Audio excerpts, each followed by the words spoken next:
changed over the years, but our commitment to quality service hasn't. We know that a stress-free life is more productive.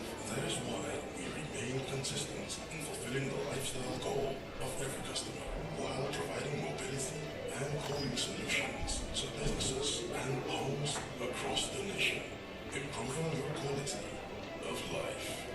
Lenders, committed to you.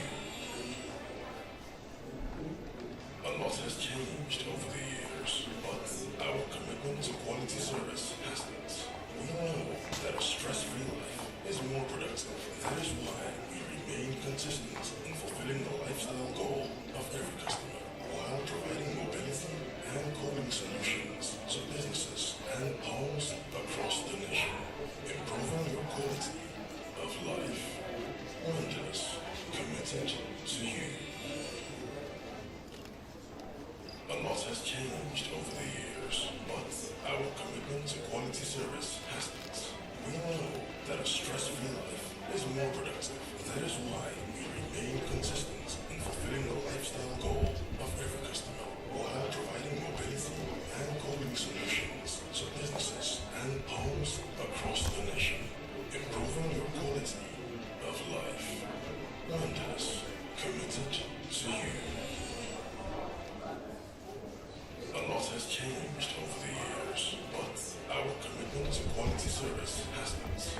We know that a stress-free life is more productive. That is why we remain consistent in fulfilling the lifestyle goal of every customer, while providing mobility and cooling solutions to businesses and homes across the nation, improving your quality of life. Lenders, committed to you. A lot has changed over the years, but our commitment to quality service hasn't. We know that a stress-free life is more productive. That is why we remain consistent in fulfilling the lifestyle goal of every customer, while providing mobility and cooling solutions to businesses and homes across the nation, improving your quality of life. Lenders, committed to you. A lot has changed over the years, but our commitment to quality service hasn't. We know that a stress-free life is more productive. That is why we remain consistent in fulfilling the lifestyle goal of every customer, while providing mobility and cooling solutions to businesses and homes across the nation, improving your quality of life. Lenders, committed to you. A lot has changed over the years, but our commitment to quality service hasn't. We know that a stress-free life is more productive. That is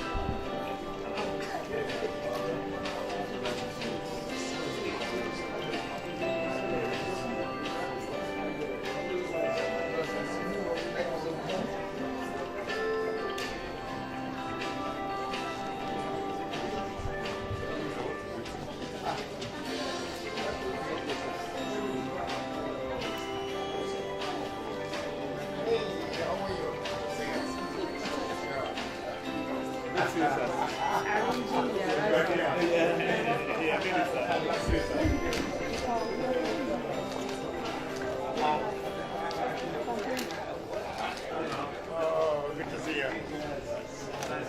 Bye.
Yeah, position here.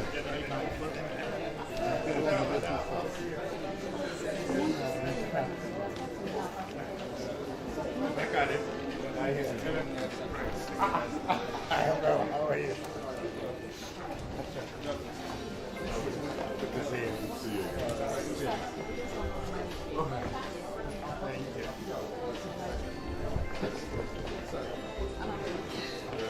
Thank you.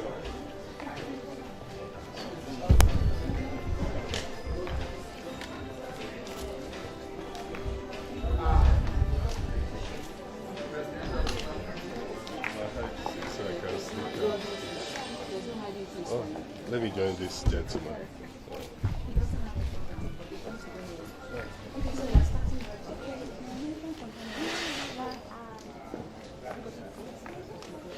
Thank you. While you are waiting,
like to say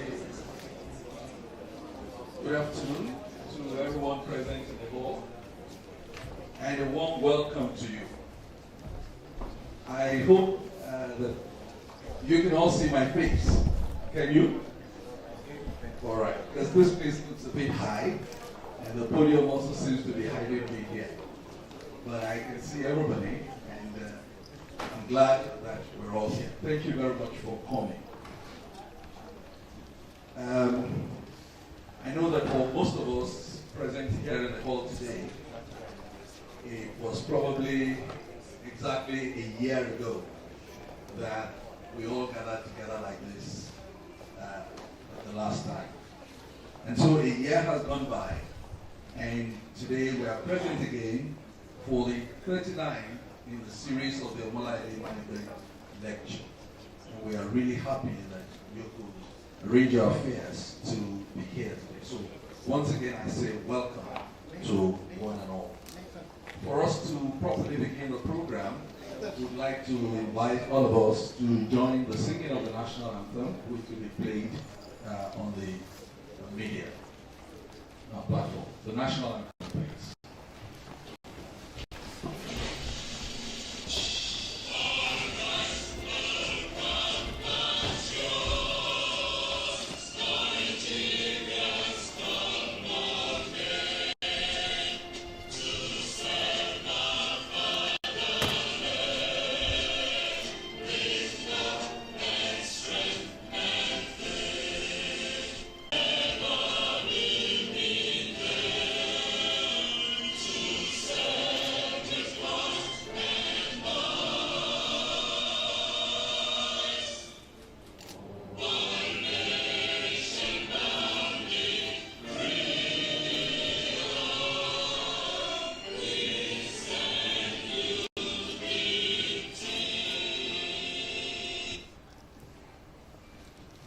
Thank you very much. You may be seated.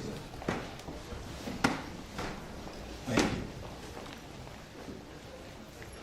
As mentioned, we are here for the annual Omolayole Management Lecture Series, organized running management lecture series in Nigeria. I think that deserves a round of applause. Thank you very much. We have sustained the organizing of these events, and through the initiatives that have been taken by Dr. Michael Omolayole himself and the magnanimity of some of Nigeria's leading organizations, corporate organizations, we hope to continue to sustain this program into the foreseeable future. Thank you very much. You will get to learn a lot more about that as the program progresses. So for us to begin, I would like to start with some introductions, and I would like to invite to it's called a high table, and literally it is high. So I will plead with all those who will be coming up here to kindly take care as they are climbing the stairs, so as to be safe. The first person would like to invite to the high table. Well, I'd like to mention at this point that I have just been told that Dr. Michael Omolayole has asked that he be presented up here this afternoon by Chief Felix Okiwere.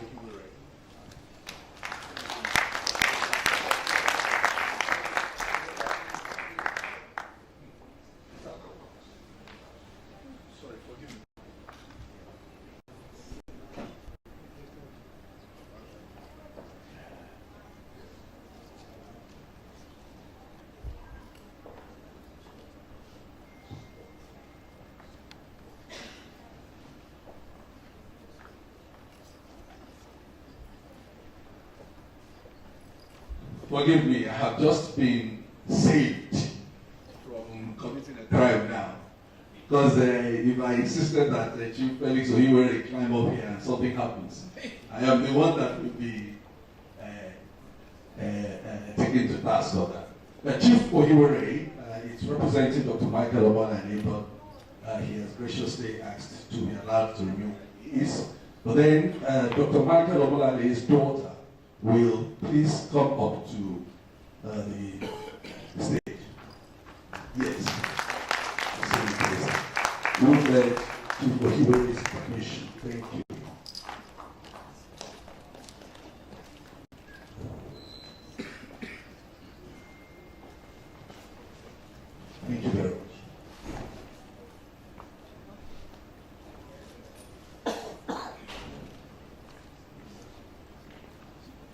Thank you.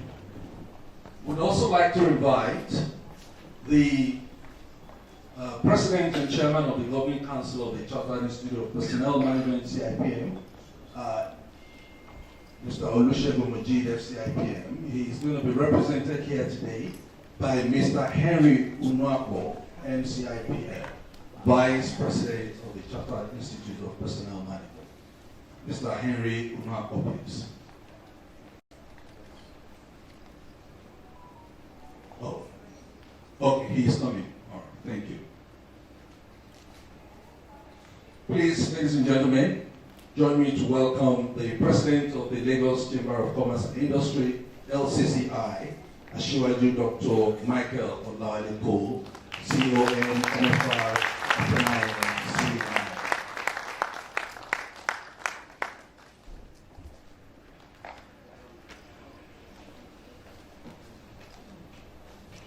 Thank you very much, sir. We're glad to have you here.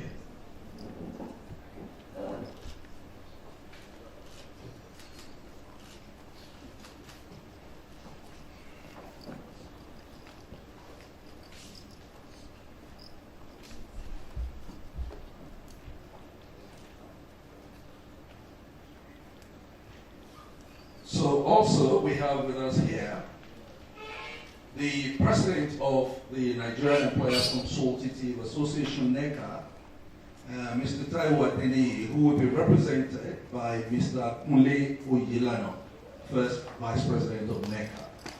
Mr. Kunle Oyelano, please.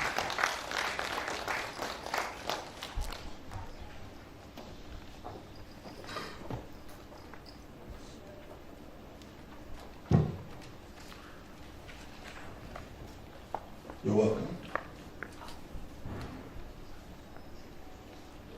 Now to invite our host for this year. As I mentioned earlier on, this event is being hosted by the Nigerian Institute of Management, NIM. And so we're happy to invite the President and Chairman of Council, Dr. Mrs. Christina V. Atako, FNI.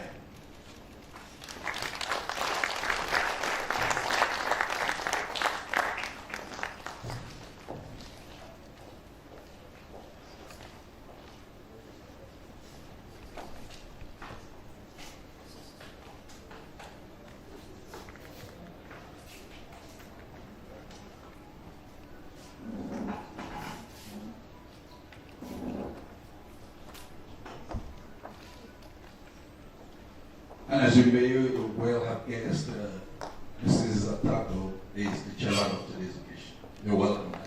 Thank you very much. So the president of the host organization, ISEC Alumni Nigeria, Ms. Bumi Abijuni. Welcome.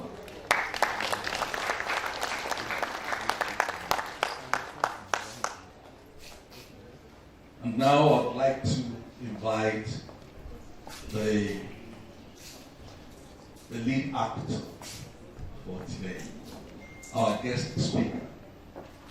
He is the Managing Director, Chief Executive Officer, Africa Operations of Inlaks Limited. Ladies and gentlemen, please welcome Mr. Kyari Bukar.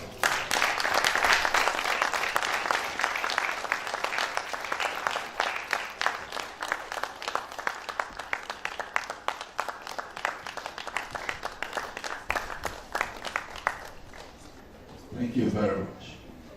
Thank you.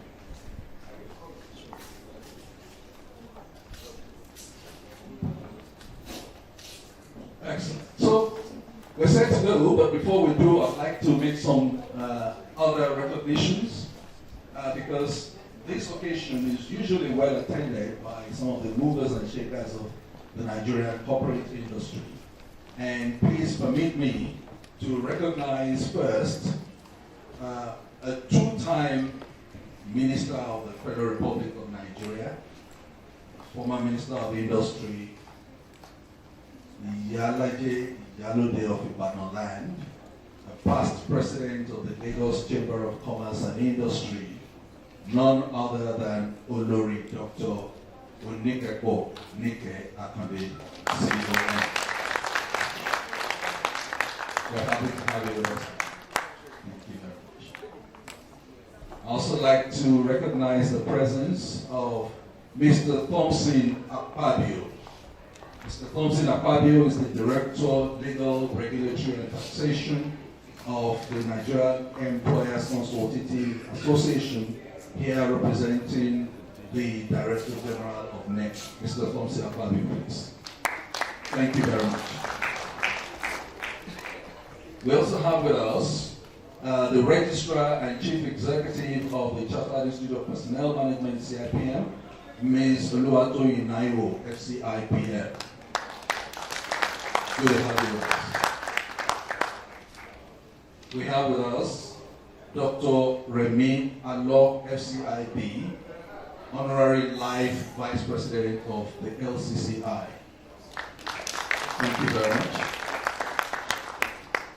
We have with us Dr. Kyari Almona, FCA, Director General of the LCCI. We're happy to have you. Thank you very much. We have with us Mr. Wale Adejiran, FCIPM, the immediate past president of CIPM. Thank you very much. Let's leave that at the moment. We'll come back to recognitions as we have all the designations in. And so right now I'd like to hand over to the president of the ASEC Alumni Nigeria, Ms. Bumi Abejere, to give the welcome address.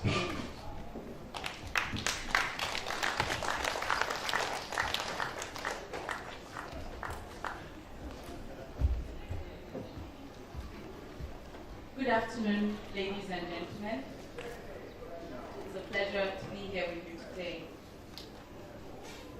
This is the 39th Omolayole lecture being held today by our host, the NIM. Distinguished guests, ladies and gentlemen, I extend a warm and respectful greeting to our host, Dr. Mrs. Christiana D.N. Atako, FMN, NPOM, President, Chairman Kyari Bukar, Managing Director and Chief Executive Officer of Africa Operations, Inlaks Limited. You're welcome, sir. As well as our unwavering sponsor, Bank of Industry, my sincere appreciation goes out to the distinguished members of the high table and all distinguished guests gathered here today. On behalf of ISEC Alumni Nigeria, Dr. Michael O. Omolayole, our esteemed guest of honor, and the OML hosting partner, Nigerian Institute of Management Chartered, and other OML partners, namely CIPM, NECA, and LCCI, I am truly delighted to welcome each and every one of you to the 39th Omolayole Management Lecture. Today, we converge to delve into a topic that has fascinated economics, policymakers, and financial experts for centuries: the interplay between capital markets and their profound impact on economic growth. This subject encapsulates the intricate choreography of finance and development, where their harmonious synergy can lead to remarkable economic progress. In well-regulated nations, the capital markets serve as the lifeblood of the economy. They champion innovation, redefine commerce, and provide the essential capital for business to expand, transform, and create jobs. In return, this economic growth nurtures investor confidence, fosters competition, and propels the expansion of capital markets themselves. It is a continuous virtuous circle where each partner relies on the other for success and progress. The symbiotic relationship between capital markets and economic growth carries profound implications for Nigeria, as this dynamic duo has the potential to ignite productivity, drive diversification, supercharge infrastructure development, facilitate financial inclusion and literacy, while ensuring fiscal sustainability. The capital markets act as a launchpad for raising funds through diverse financial instruments like stocks and bonds, fueling investment and cutting-edge technology, infrastructure projects, and human capital development. In the midst of our challenges like depreciating naira, inflation, mounting external debt, and rising fuel costs, there is no better moment to intensify investment in Nigeria than now. This juncture calls for a boost of investor confidence and expansion of local markets and the creation of modernized services to propel our great nation forward. We're immensely honored to have Mr. Kyari Bukar, the MD CEO of Africa Operations of Inlaks Limited, as our 39th guest speaker. He will delve deeper into the theme, the interplay between capital markets and economic growth, exploring the dynamic relationship, drawing from his experience, from his extensive executive and entrepreneurial experiences. Following his keynote address, we'll also be having the opportunity to have a Q&A session with him. This prestigious lecture series is a testament to our commitment to honor a remarkable individual who has displayed unwavering dedication in advancing the short and long-term goals of management leadership in Nigeria and Africa, in the person of Dr. Omolayole, who stands as a beacon of leadership and mentorship, trailblazing and inspiration for individuals and organizations across our nation. His enduring commitment to nation building has propelled our indigenous leadership and management ecosystem to greater heights. For about a decade, the collaboration between NIM, LCCI, NECA, and CIPM has provided a platform for intellectual giants to analyze, articulate, and recommend groundbreaking ideas that benefit businesses and economic development in Nigeria. Since 1984, this illustrious lecture series has been the presence of notable leaders and industry experts, including the distinguished gathering we have today. In conclusion, I express my heartfelt gratitude for your presence and participation in the 39th Omolayole Management Lecture. Together, we will embark on a journey to illuminating the path to a prosperous future for Nigeria. Thank you and welcome.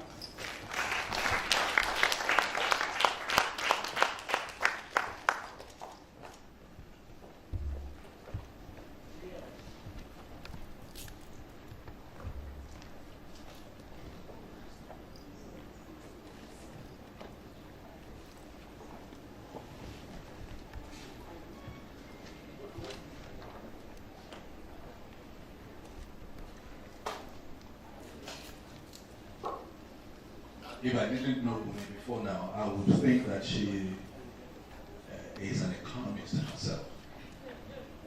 Thank you very much, Ms. Bumi, for that welcome address. And now I would like to take the chairman's opening speech, which will be presented by the chairman for today's occasion, Dr. Mrs. Christina V. Atako, FNIM, NPOM.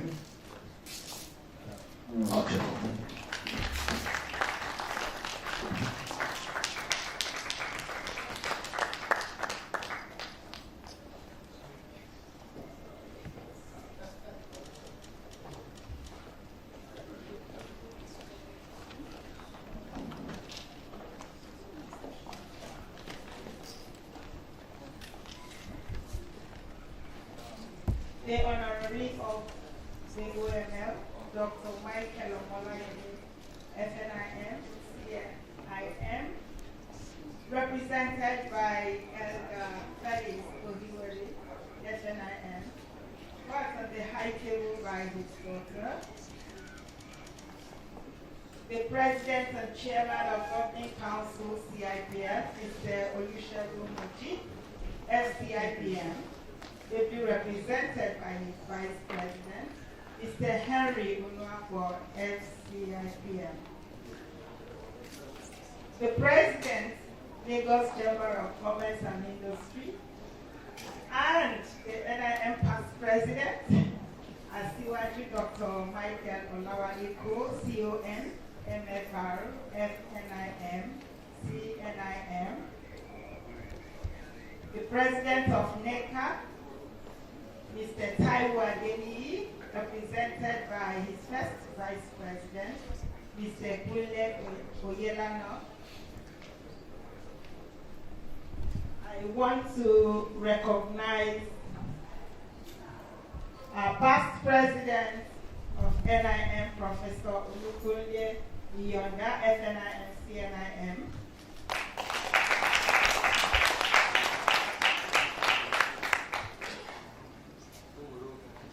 The Registrar, CE, Nigeria Institute of Management Chartered, Mrs. Taiwo Ganiya Olushesi, MNIM, FCIS.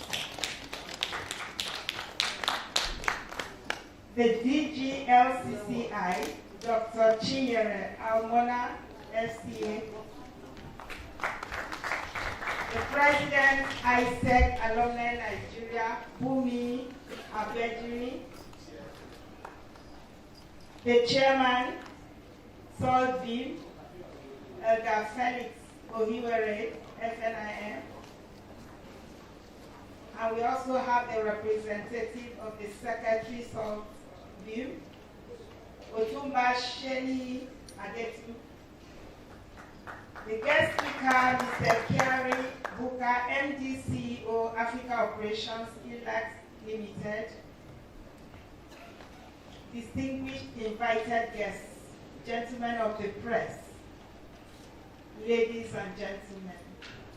I am delighted to welcome you to the 39th Omolayole Management Lecture, an event that is not just a beacon for robust intellectual discourse on leadership and management, but also one that serves as a hallmark for celebrating the legacy of an iconic and revered figure in business management, Dr. Michael Omolayole. The inception of the Omolayole Management Lecture Series in 1985 by the Nigerian arm of the International Board of Advisors of Association Internationale des Étudiants en Sciences Économiques et Commerciales, International Association of Students in Economics and Business, also known as ISEC International, is testament to the impact of Dr. Michael Omolayole, who was at the time Chairman, Board of Advisors for ISEC in Nigeria. His visionary leadership, after serving as pioneer Nigerian Chairman and CEO of Labour Brothers, now Unilever Nigeria PLC, and his influential roles with globally recognized institutions has been a guiding light.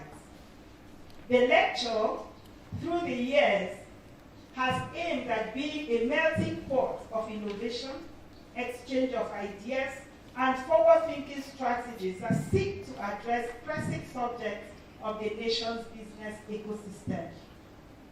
Today, the lecture series championed by ISEC Alumni Nigeria has become a collective endeavor between four organizations where the business management and boardroom guru has held sway at different times, namely the Nigerian Institute of Management Chartered NIM, Chartered Institute of Personnel Management CIPM, Lagos Chamber of Commerce and Industry LCCI, and the Nigeria Employers Consultative Association NECA. This holds a mirror to Dr. Omolayole's far-reaching influence and impact. This year's theme, the interplay between capital markets and economic growth, exploring the dynamic relationship, is both timely and crucial. In an era characterized by rapid technological advancements, shifting geopolitical dynamics, and evolving financial landscapes, understanding the intricate relationship between the capital market and economic growth becomes paramount. To this end, we are privileged to have Mr. Kyari Bukar, MD CEO of Africa Operations, Inlaks Limited, a man who is also a big and important player in the nation's capital market, spearheading this discussion. Capital markets, often termed the lifeblood of every economy, function as vital conduits channeling savings and investments between suppliers of capital, such as retail investors and institutional investors, to users of capital like businesses, governments, and individuals.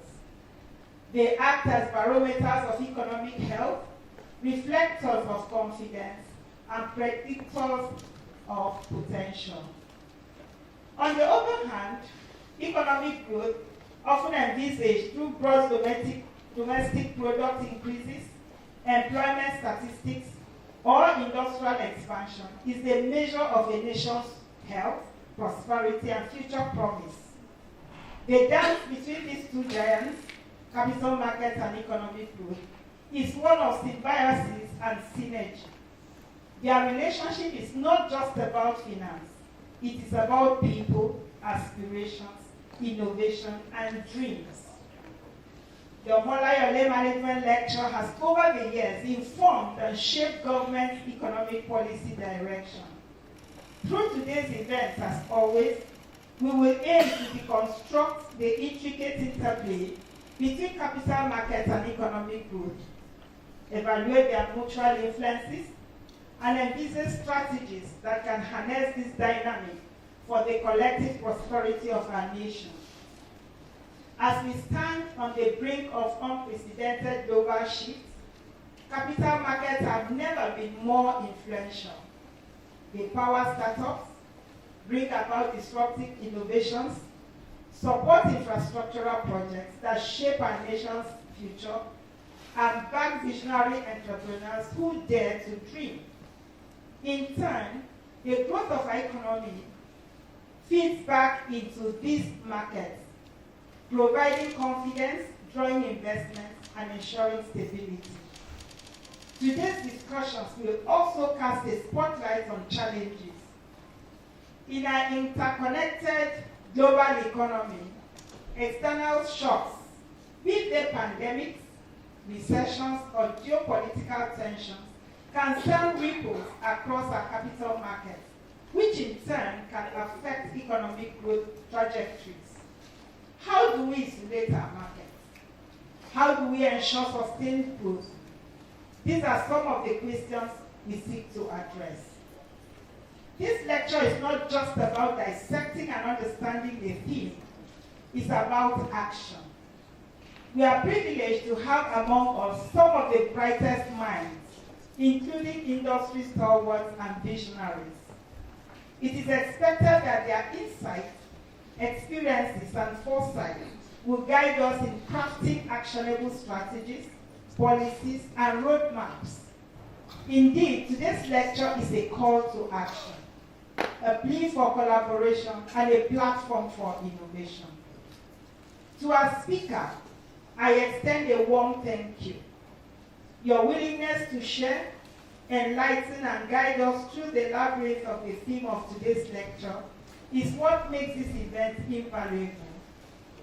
To our attendees, each question you pose, each idea you share enriches our discourse. This event is not just about the speakers on stage, it is about each one of you, your experiences, and your perspectives. To the pillars of ISEC Alumni Nigeria, who have diligently kept this torch burning for 39 long years, your unwavering commitment is indeed commendable. The Omolayole Management Lecture remains an unparalleled, longest-lasting lecture series in sub-Saharan Africa, testifying to the vision and resilience behind it. My heartfelt gratitude goes to the partners that have tirelessly contributed their resources and expertise to the dialogue over the years. Your support, dedication, and tireless effort have transformed the vision into reality. In closing, I urge everyone in this room to engage actively. Let this not just be an event you attend, but a dialogue you participate in, a narrative you shape, and a future you help to craft. The dance between capital markets and economic growth, if choreographed well, can lead to a symphony of prosperity, innovation, and progress. Together, let us create this success story. Thank you, and once again, welcome to a day of insight, interactions, and inspiration.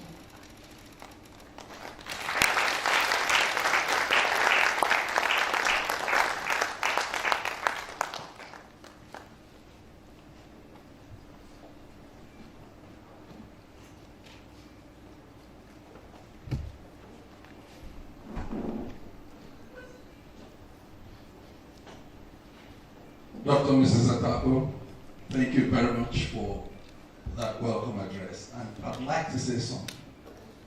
It has been a very long time since I last heard anyone call ISEC by its full French nomenclature. And she was spot on. So please give her a sound round of applause. Thank you very much, madam. Many of us, there's a tendency, because ISEC has become such a popular name, we just tend to forget the origins of ISEC. And she reminded us today by calling us by our full name. And in Nigeria, in Africa, when they call you by your full name, I think the elders among us here know what that means. Thank you very much, madam. Thank you. Before we go on to the next item of the agenda, I have a couple of recognitions that I want to make. And please pardon me, there is a reason for this. The very first one, you see, we children, there is a saying that there is no way you can know how to eat and the food will not soil your hand. We have someone with us here today that we basically just took it for granted that he is here because he has always been here. And so somehow I just assumed that we all know. And so I would like to tender unreserved apologies to Elder Felix Ohiwere. When I was making the recognitions, I didn't call his name, and I really sincerely apologize for that. Elder Ohiwere was former chairman or managing director of Nigerian Breweries, one of the biggest conglomerates in Nigeria. And he is currently the chairman of Saltvin. I'm not sure that many of us know what Saltvin is. If you don't know, you will know today. It is the Society for the Advancement of Local Talents and Virtue in Management, Saltvin. And for a number of years now, we have always had a program within a program at the OML, which is the Saltvin moment. We will have that also today. So Elder Hiwere, we're ready to have you with us. Thank you very much. And of course, sitting next to him is the secretary of Saltvin, who also was a former managing director of Guinness Nigeria, Otumba Asheni Adetu. Adetu, thank you very much. We're happy to have you here. I think also in the earlier recognitions that I made, somehow I thought I did, but I omitted the recognizing the registrar and chief executive of the Nigerian Institute of Management Chartered, Mrs. Taiwo Ganiat Olushisi, NIMFDI. Yes, thank you very much for being with us here.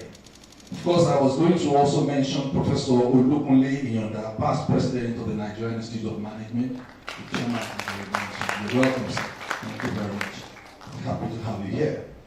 Now, we mentioned earlier on that the ISEC Omolayole Management Lecture is the longest running management lecture series. It was started 39 years ago by Mr. Shola Oyetayo, past president of ISEC Alumni Nigeria, and presently principal partner Shola Oyetayo and Company. He's here with us as well. So, thank you very much.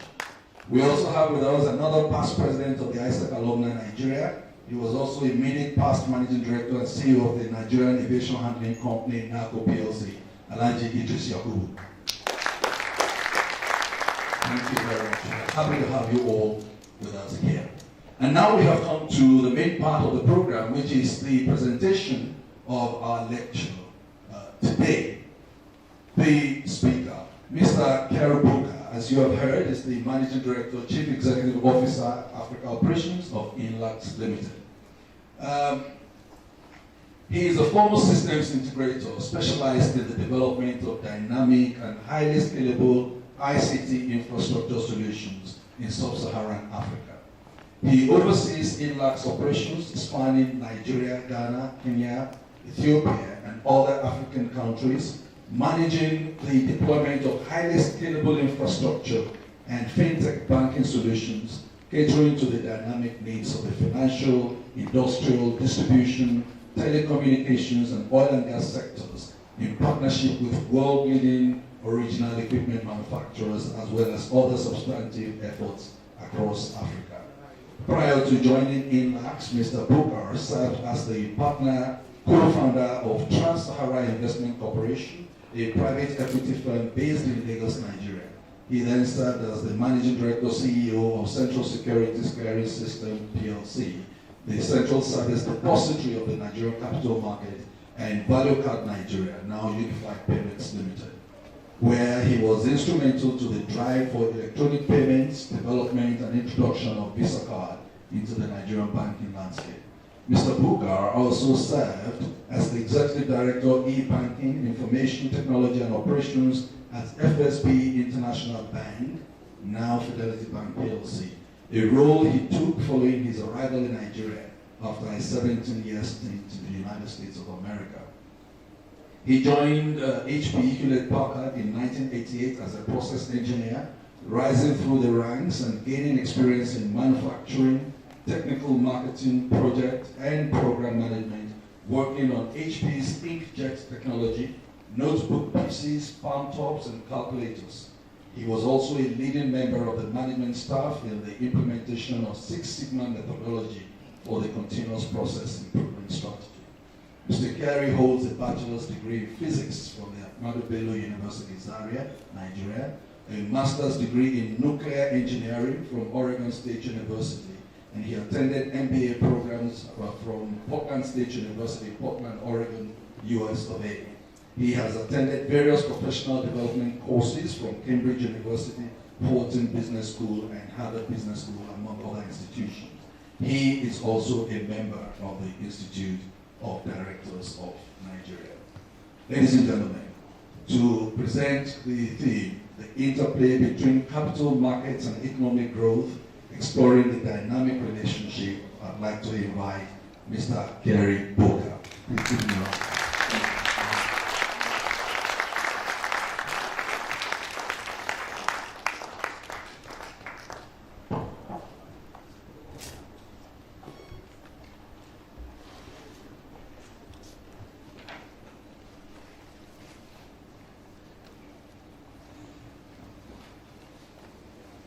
Distinguished Chairman of the occasion,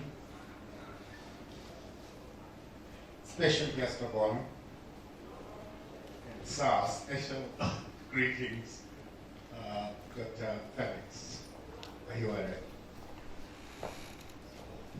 The President, patrons, and officers of ASEC, esteemed alumni and new members of ASEC, distinguished guests, ladies and gentlemen. Before I start my discourse, I wanted to share a bit of story about a call I received from Dr. Michael Omolayole. Apparently that's his style as well. And we started chatting. And I said, you know, it's the African thing. The little kid knows the elder. Of course, the elder may not necessarily know who they are talking to. But I said I attended one of the sessions when my Oga Mohammed Hayatuddin delivered the lecture at the Chartered Institute of Bankers, just right across here. And I said, since then I have been following it. And so as we chatted, he said he wants a commitment that if you say yes, you're going to be there. And I said, sir, yes, I will. You know, things can conspire to undermine whatever plans you have. And I looked at my calendar. I was supposed to fly out of Nigeria at 8:40 tonight. So I quickly frantically looked and shifted that flight tomorrow, 1 p.m. or something like that. So where there is will, there is always a way. And when you give a commitment, God can actually, especially if you're doing something good, there is a way that things will align so that you meet that commitment. So I say thank you for honoring this invitation. Thank you for coming. And I'm glad that I didn't disappoint. Doctor.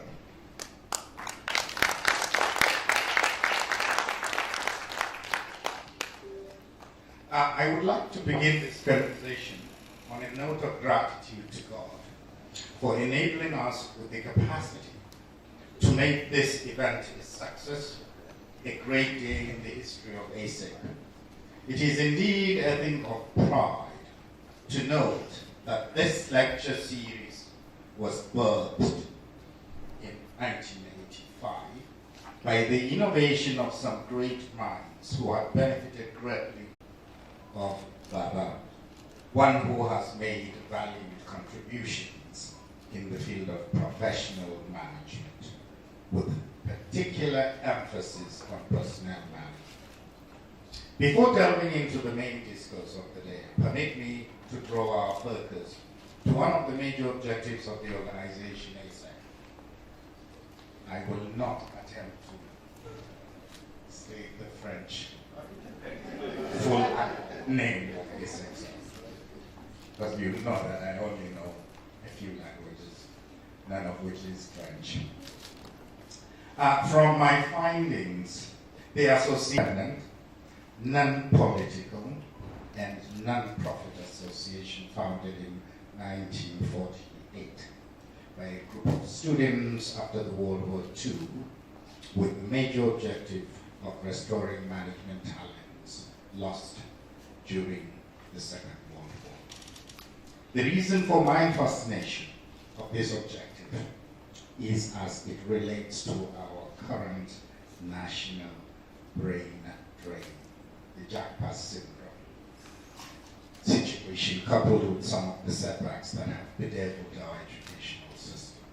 Hence, the efforts of organizations such as ASEC is pristine and must also and always be intensified in order to fulfill the objective of restoration. While government must furnish like-minded associations such as this with the needed support to enable them to contribute greatly to the restoration of human capital portfolio across the sectors of the economy. As we all know, human capital is the lifeblood of any meaningful development in any country.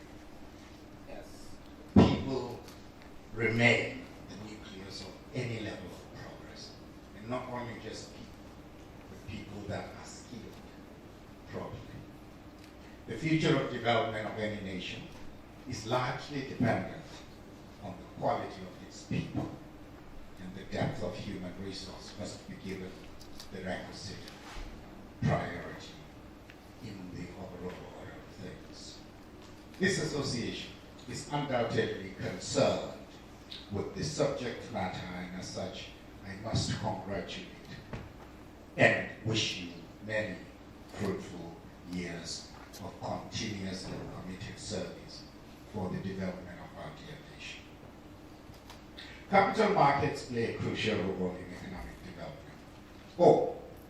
Before I start the discussion, I normally do this trick. And with a large crowd like this, I'll kind of see if I can wake people up. 15% of GDP.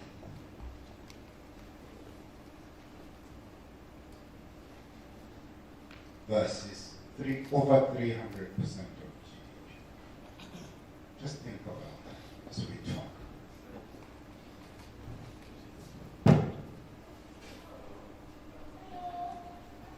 Capital markets play a crucial role in economic development by pooling domestic savings and mobilizing foreign capital for productive long-term investment. However, in many emerging economies, which currently represent about half of the global gross domestic product, GDP, capital markets remain underdeveloped or even insignificant, with emerging economies projected to grow through over the next decade or so. The near-term development of deep and liquid capital markets will be necessary to fund future consistent growth and ensure the competitiveness of those economies globally. Tightened restrictions globally for the banking sector are pressuring banks to remain additionally liquid because of some of the disasters that have happened from 2008 to, in our case, the recent devaluation, thereby decreasing their ability to provide loans and make other channels increasingly important for attaining finance. While many countries also face tremendous infrastructure financing gaps, the development of capital markets will enable a new pool of capital to be unlocked for unfunded infrastructure projects and other pipeline initiatives. Nigeria is one of the largest economies in Africa, presents an intriguing and multifaceted case study of the profound impact of the capital markets on a third world economy. Over the years, the Nigerian capital market has undergone remarkable growth and transformation with its trajectory marked by a series of ups and downs. And for people that are investors in the market, they have these scars to tell them that once in a while they also have open champagne bottles for some returns. The analysis aims to delve deeper into the intricate journey of the Nigerian capital market, shedding light on factors that have shaped its development, the challenges it has faced, lessons it offers for other economies. The Nigerian capital market has witnessed obvious transformation over the years, evident by the increased level of participation by the private and public investors at the floor of the stock exchange. And by the way, these days we have about 3 stock exchanges and in various public offers of quoted companies. The emerging market has also attracted and embraced the attention and the interest of international investors, thus increasing capital inflow. The overall market capitalization has had risen from 1.7 million naira in 1980 to about $48 billion. I should have quoted it in naira, it's like 60-something or 40-something trillion. The capital market variables captured in the model, such as market capitalization, number of deals, value of transactions, were all positive and significant in promoting economic growth in Nigeria. It is important that the government implement policies that will make the market more efficient and transparent, by the way, and reposition it for growth within the Nigerian economy. Incidentally, I want to make a disclosure. Incidentally, I happen to be one of the people that have been appointed, or is it co-opted, into the Presidential Committee on Fiscal Policy and Tax Reform. And I chair one of the subcommittees, the subcommittees I chair. The subcommittee I chair is named Fiscal Competitiveness and Tax Reforms. So for the first time, we had some speakers that came in to share their thoughts, both the players in different markets and also some of the regulators. Incidentally, the secretary was our guest last night from 8:30 to 10:30 p.m. Our meetings are in the middle of the night, so that no one can give an excuse that they have office work to do. We had some interesting discussions. And I asked him about 3 or 4 questions. And he was a bit curious because it went deep. And I told him that, to be honest, I'm trying to cheat because I have a paper to present today. And that if I get it from the horse's mouth, then it would be a good one. But incidentally, I learned that there are 64 levies and taxes in this country. That's on page 64. This was presented by the lady who was in charge of joint tax laws.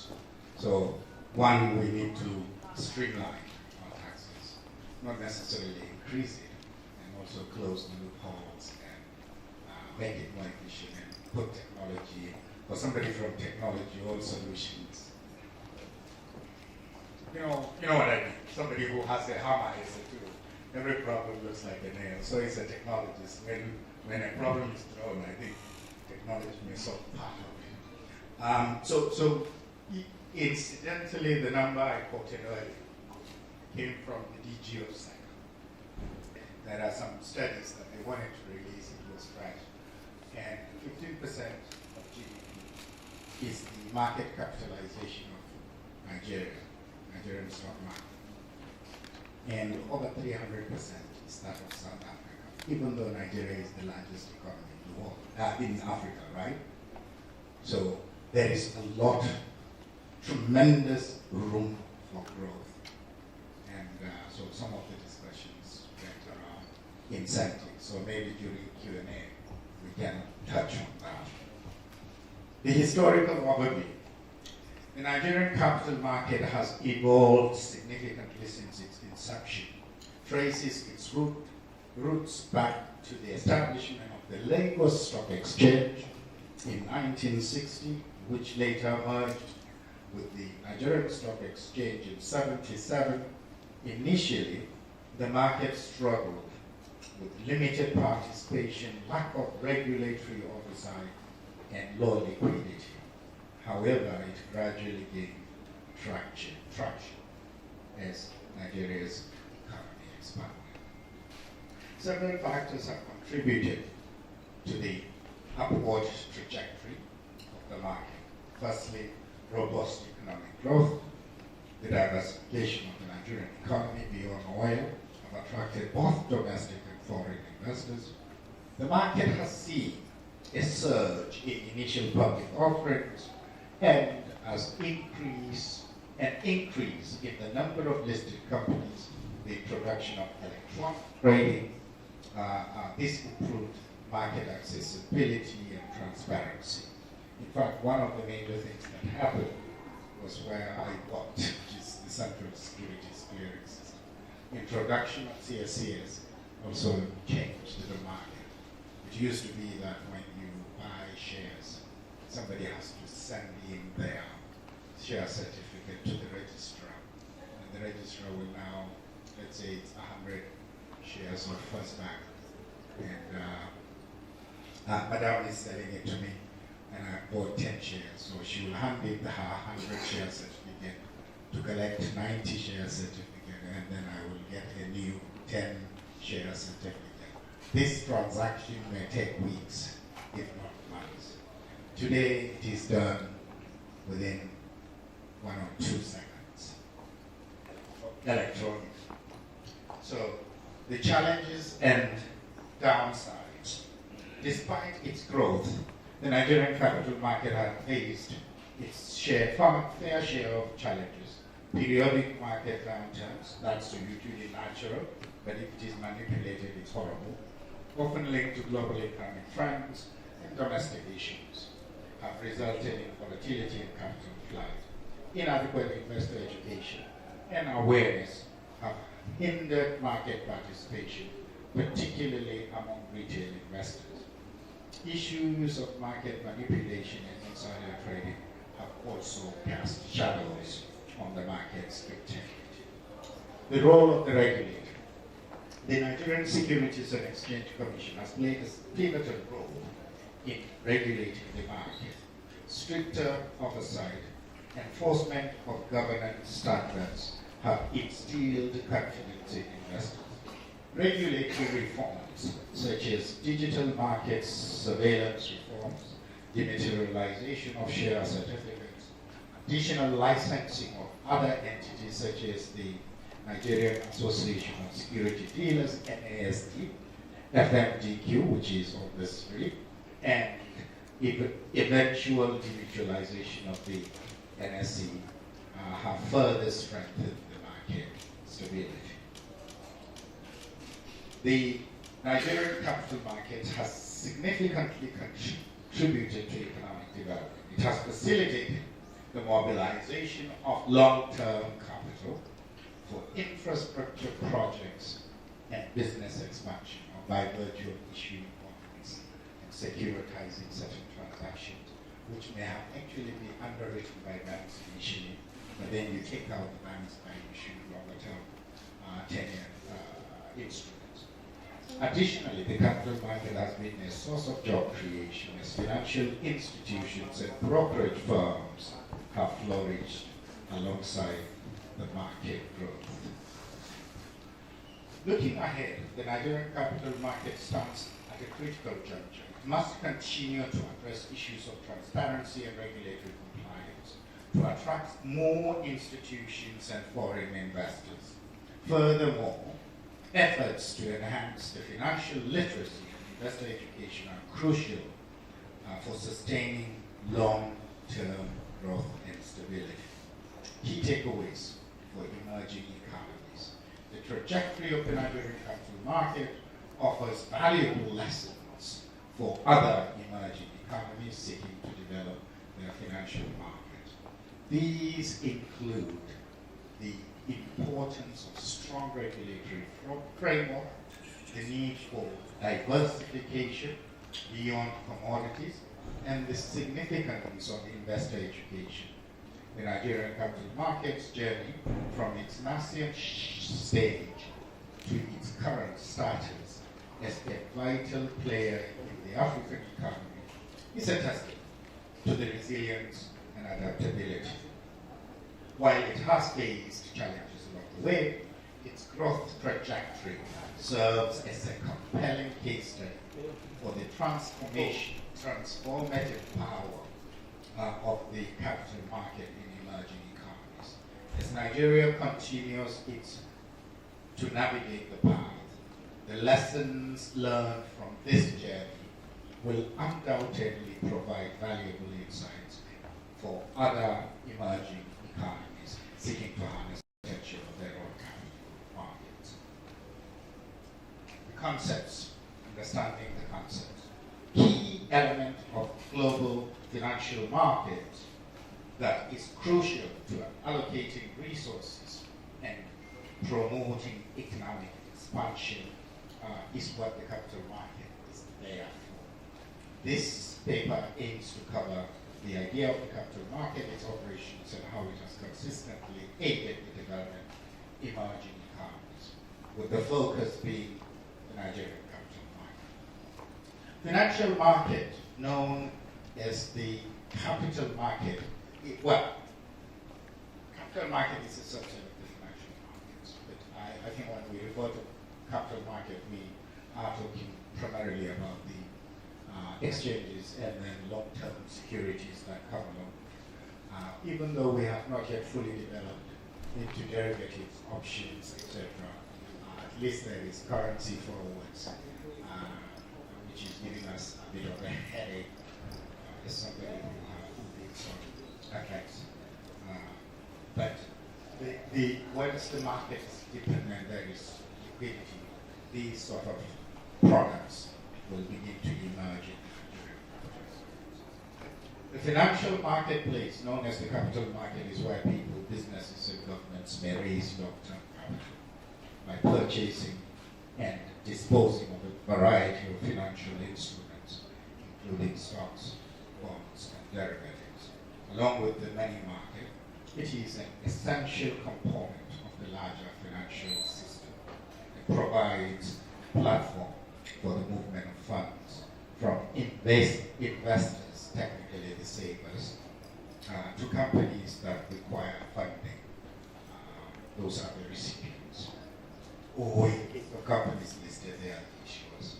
The capital market serves as a necessary lubricant in aiding to steer the wheel of the Nigerian economy.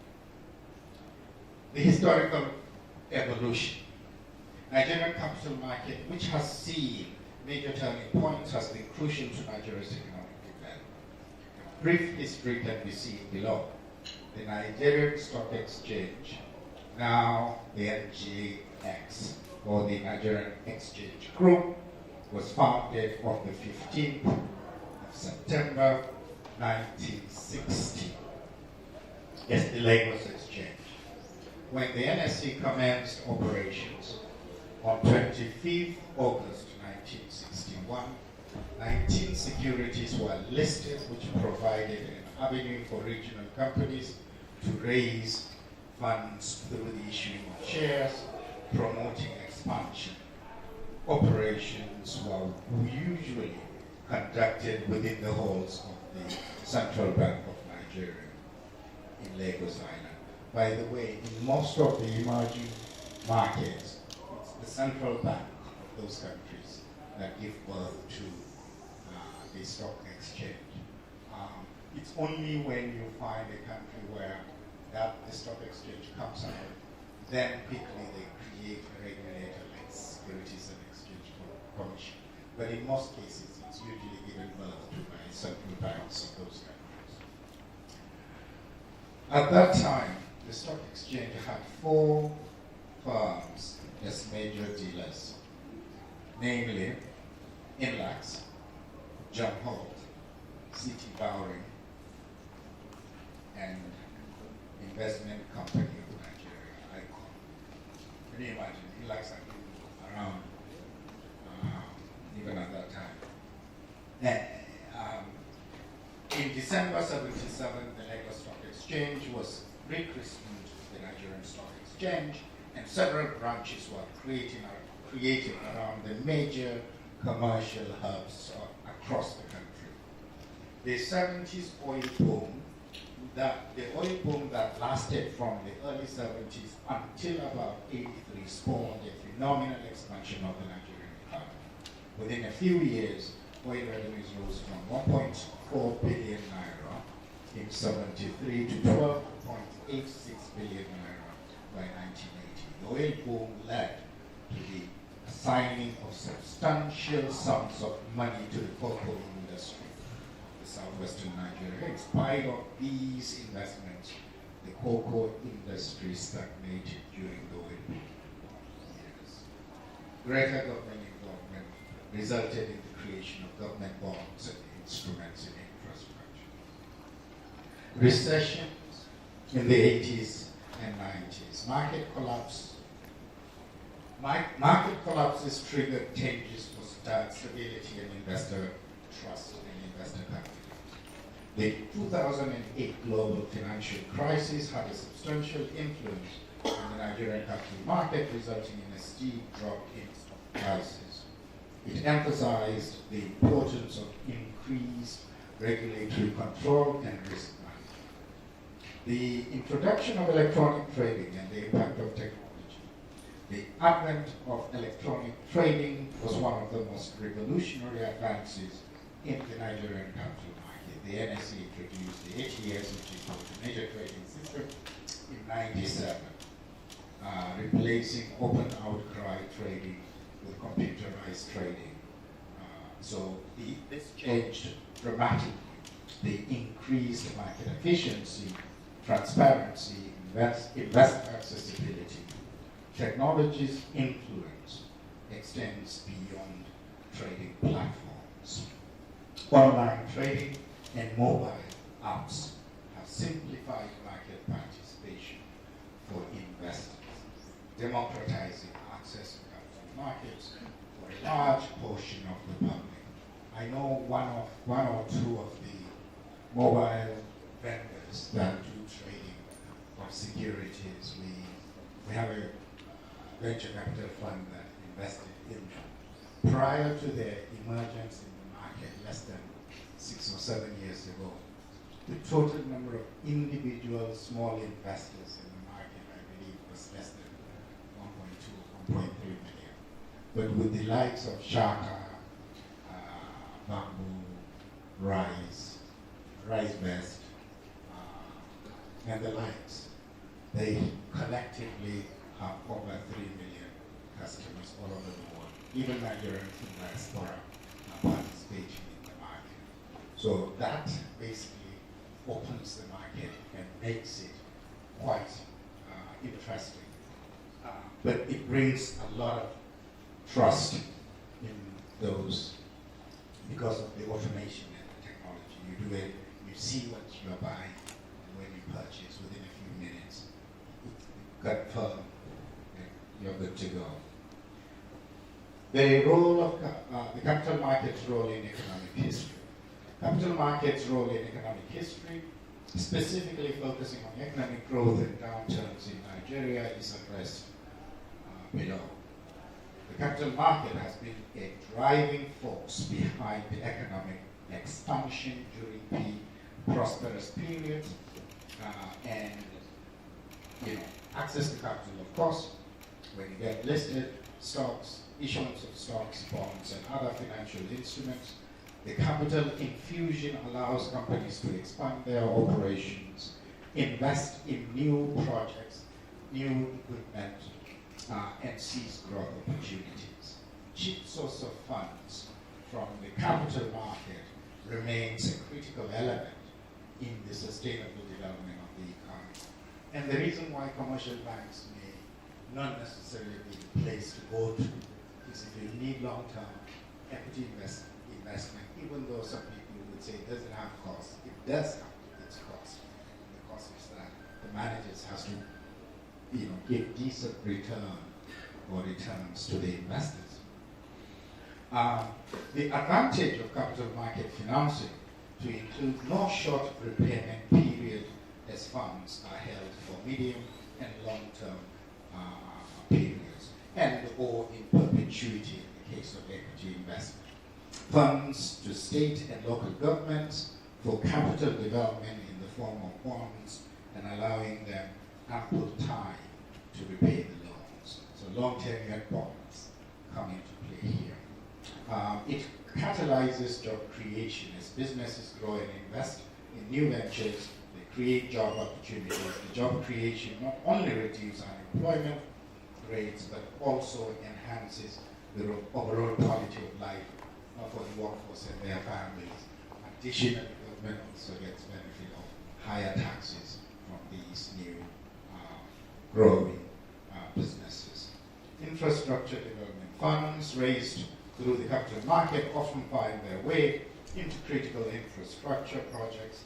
These investments in infrastructure, such as roads, bridges, utilities, improve the productivity of businesses and the daily lives of citizens. The capital market enables individuals, including ordinary investors, to participate in wealth creation, as the value of stocks and other financial assets appreciate. Investors see their wealth grow.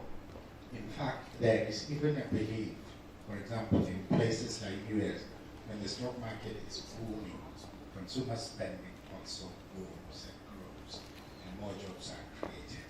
And the reason is that even though you have not withdrawn the money, you feel wealthy and you tend to spend on things that you consider unaffordable before. Reforms and recovery. The capital market often becomes a focal point for regulatory and institutional reforms aimed at restoring stability and investor confidence. This includes measures to enhance transparency, strengthen oversight, improve risk management. Funding during recovery periods. In times of distress, economic distress, capital markets, in conjunction with the monetary policy, can serve as a source of much needed funding for both businesses and the government. Companies may turn to the capital market to raise additional capital to weather the storm or initiate turnaround strategies. The Nigerian capital market plays a multifaceted role in economic history. During periods of growth, it fuels expansion, generates employment, fosters wealth creation. In contrast, during downturns, it becomes a critical instrument for implementing reforms, providing funding for recovery, and maintain market resilience. This dual function underscores the capital market's significance in the economic development of Nigeria and stability. Prevailing effects of the market in Nigerian economy.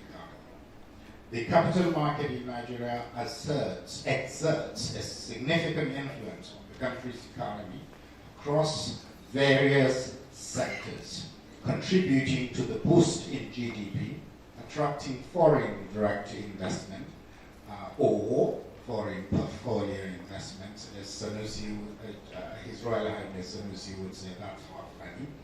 Here we will explore the prevailing effects of the capital market on the private sector, public sector, and the banking sector. In the private sector, it adds to capital formation, because this is where the companies can go and become issuers, and by so doing, raise funds. And the other thing that I stumbled on around 2015 and 2016 is we started investing in technology startups. We were among the first to invest in some of the startups. It's amazing. I want to give you an example. The first set of investments we made was 10 companies. Each one got somewhere between $20,000 and $50,000. Today, 3 of those 10 companies are alive. 7 of them have gone bust, 0. So we lost money in those 7. But one of the 3 is worth over $400 million. So that single company has actually returned our money many-fold, probably tenfold, thereabouts. So sometimes those are the kinds of returns one gets as an investor. You join the management or the founders of the company at an early stage. Now, those startups, the fintechs of today, if they were to go to the Nigerian Stock Exchange, they will not be allowed to list because there are some listing criteria. So these guys go to what we call friends, families, and fools. So some of us fools end up investing in that. And the fools can also laugh all the way to the bank sometimes. Wealth creation. Participation in the capital market allows private individuals and entrepreneurs to invest in stocks and bonds, potentially leading to wealth creation and financial security.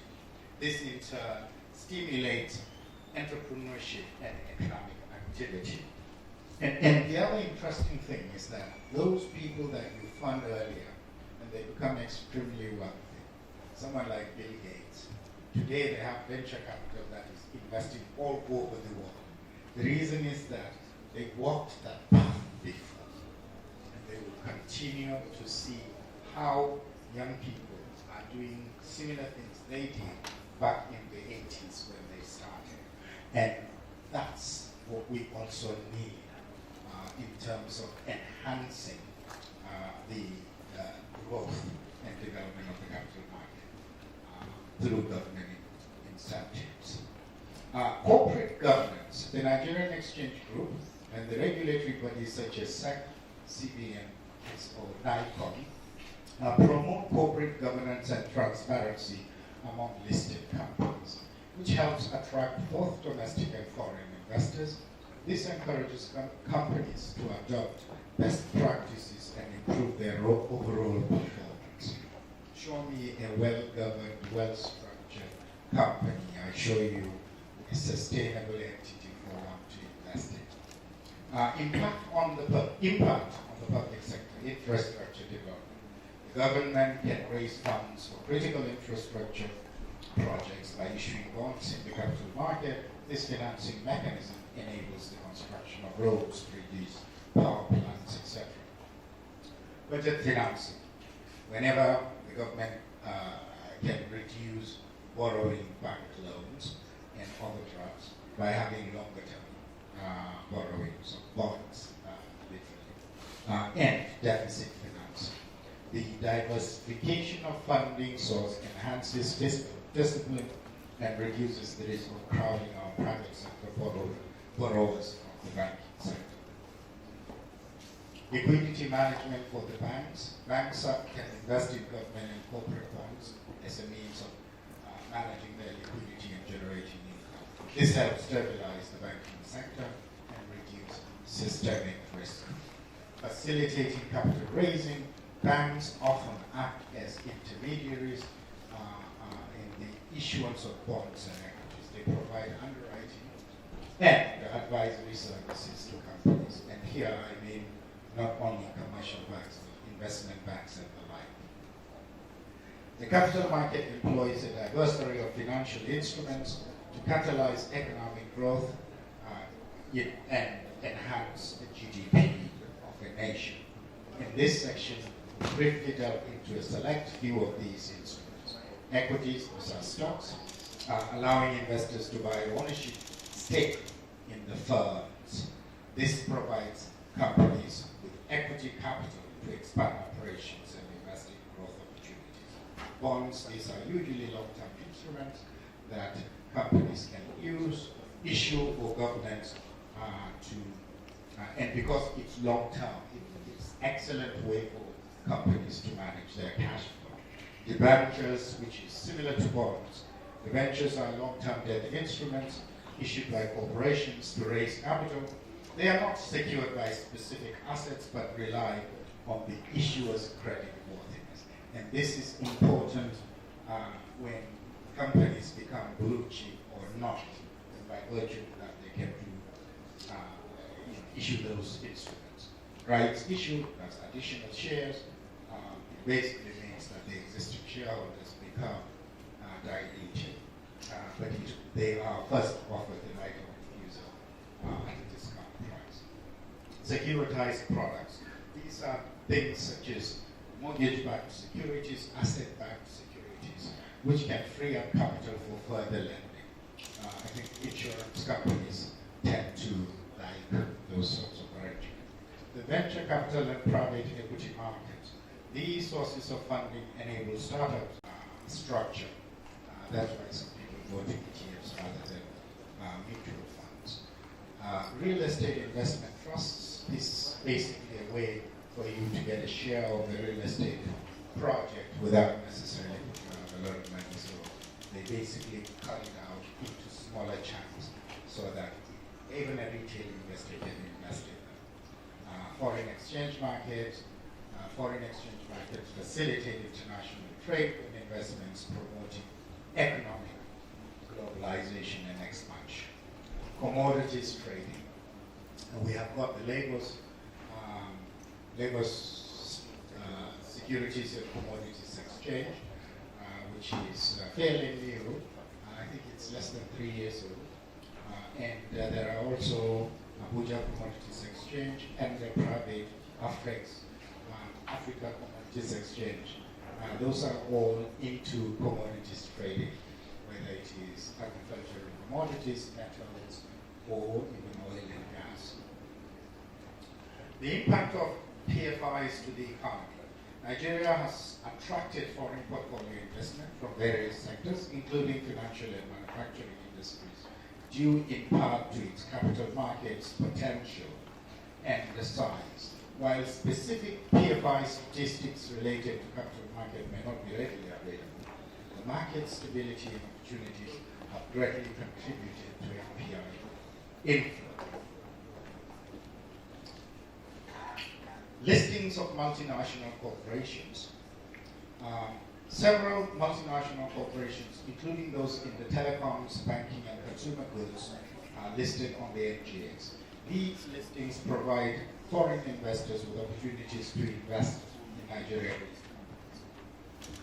Investor confidence. Efforts to enhance regulatory oversight and corporate governance standards have increased investor confidence, making Nigeria more appealing to foreign investors.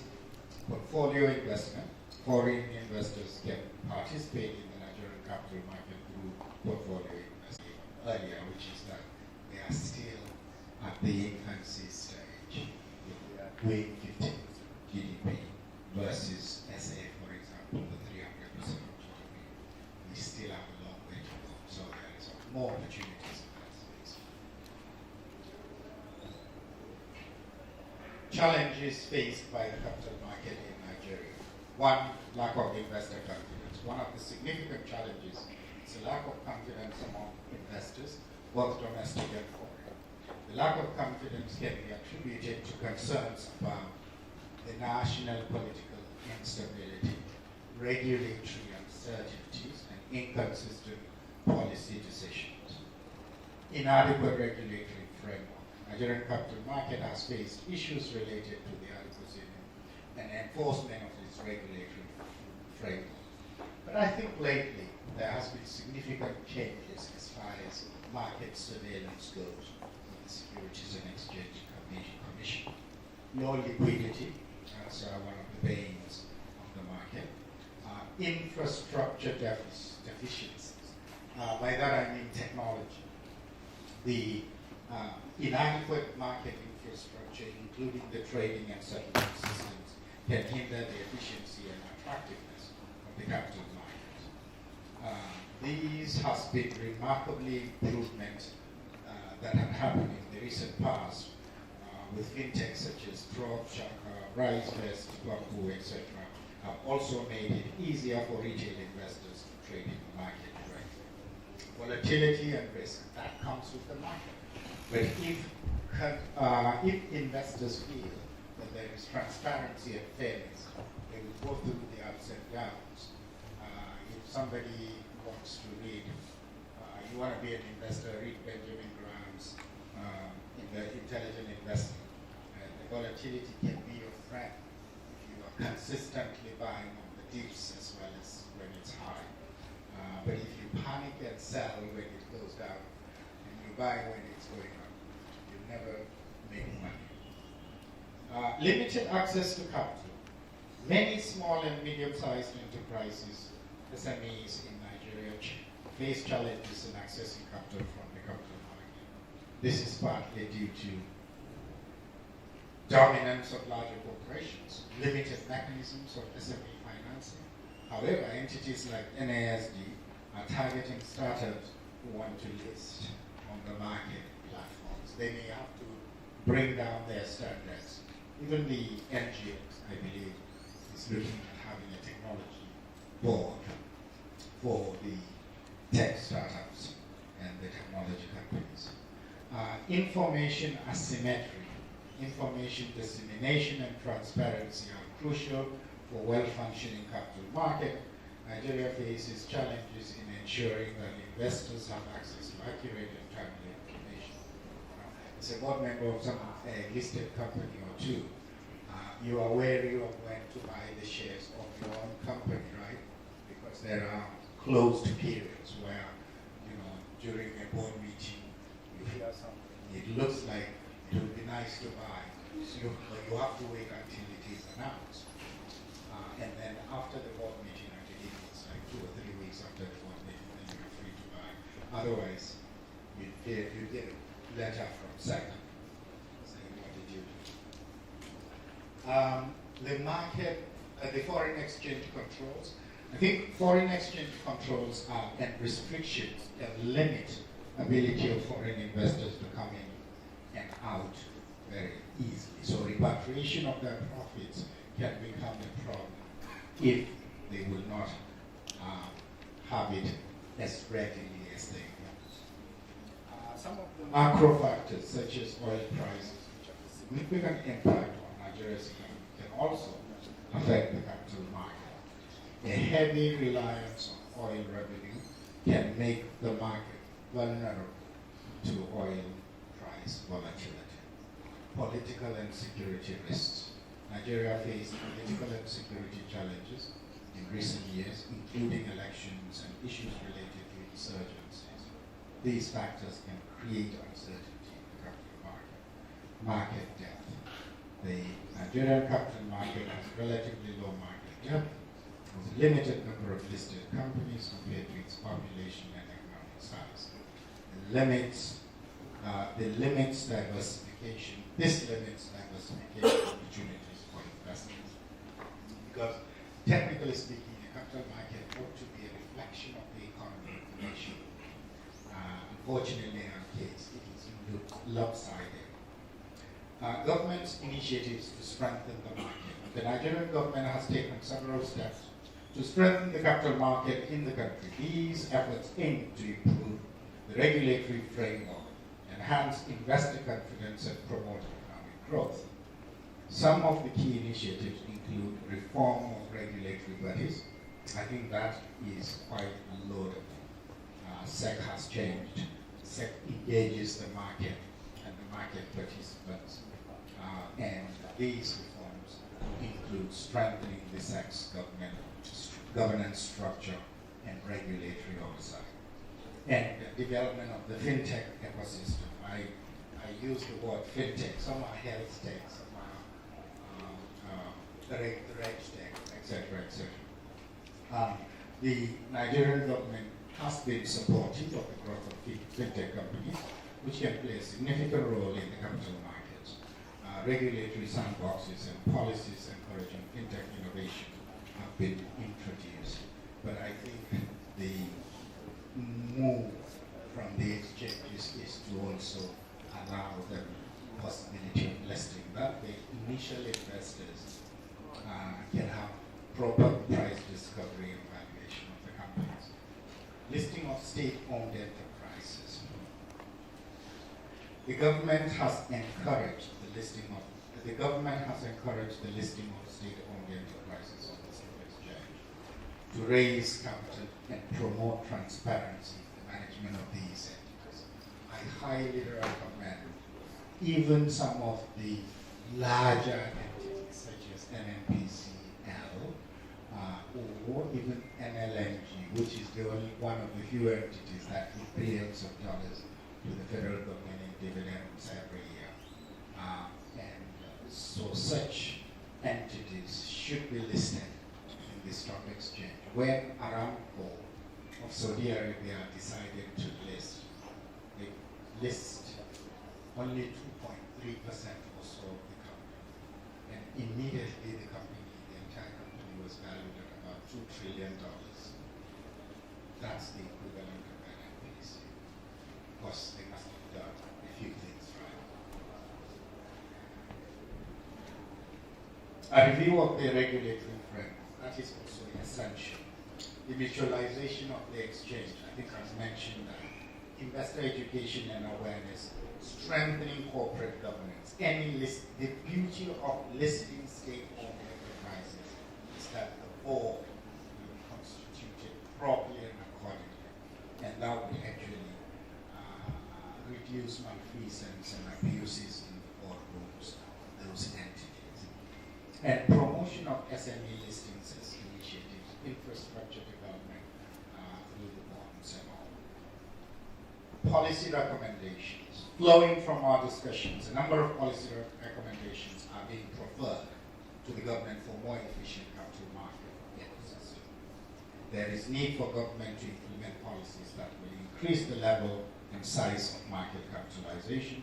Such increases in capital market will provide the needed funds to investors for further investments and hence increase productivity in the countries. It is known fact that insufficient financial education can also hamper development of countries' capital markets. Before deciding whether to issue financial products, potential issuers must understand the issuance process and the options available to them. And financial markets function risk return profiles attributed to financial products. Without this basis, investors are more likely to suffer unimaginable or unanticipated losses and eventually lose confidence in the markets. And once an investor is bitten, or once bitten, twice shy, they stay away, they become suspicious. And so transparency and the regulatory framework and the risk management framework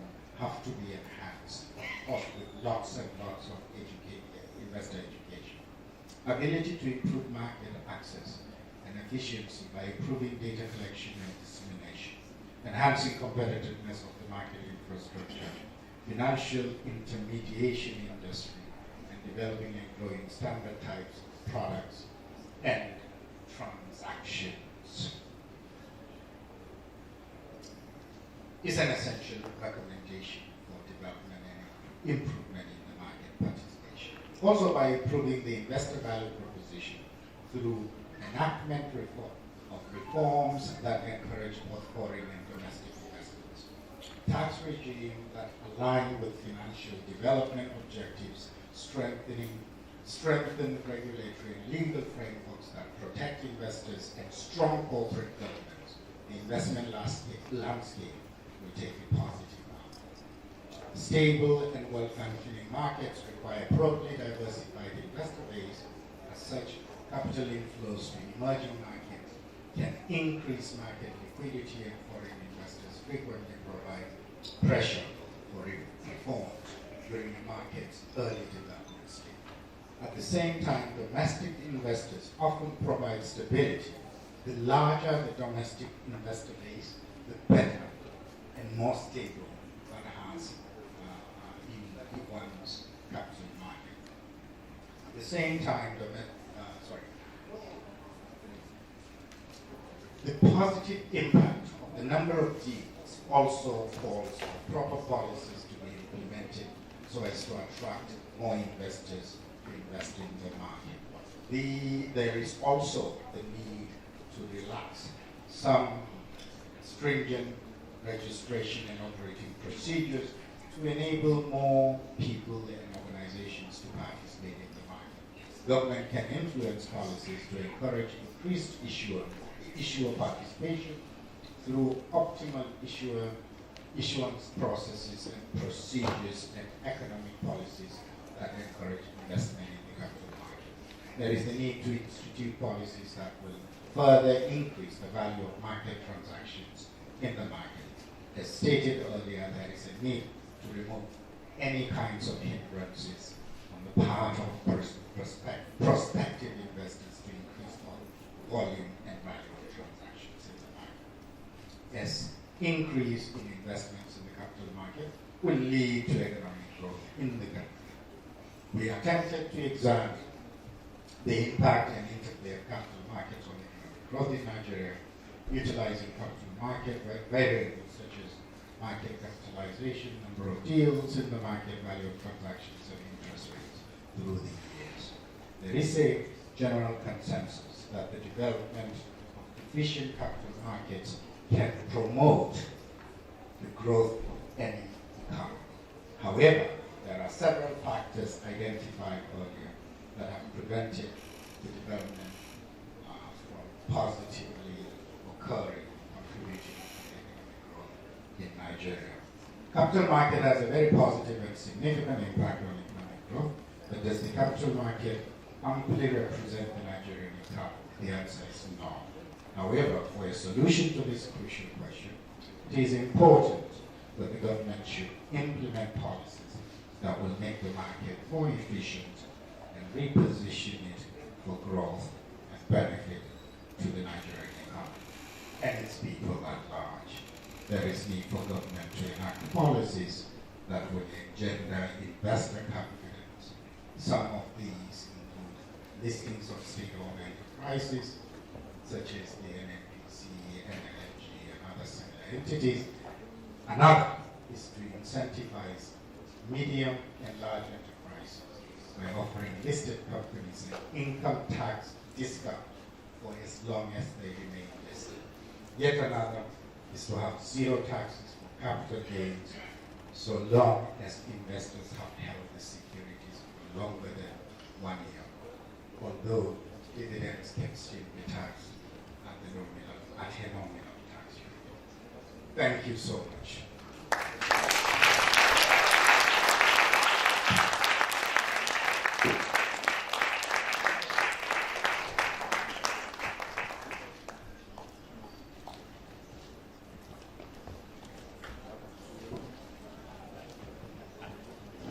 Ladies and gentlemen, I think that deserves another round of applause.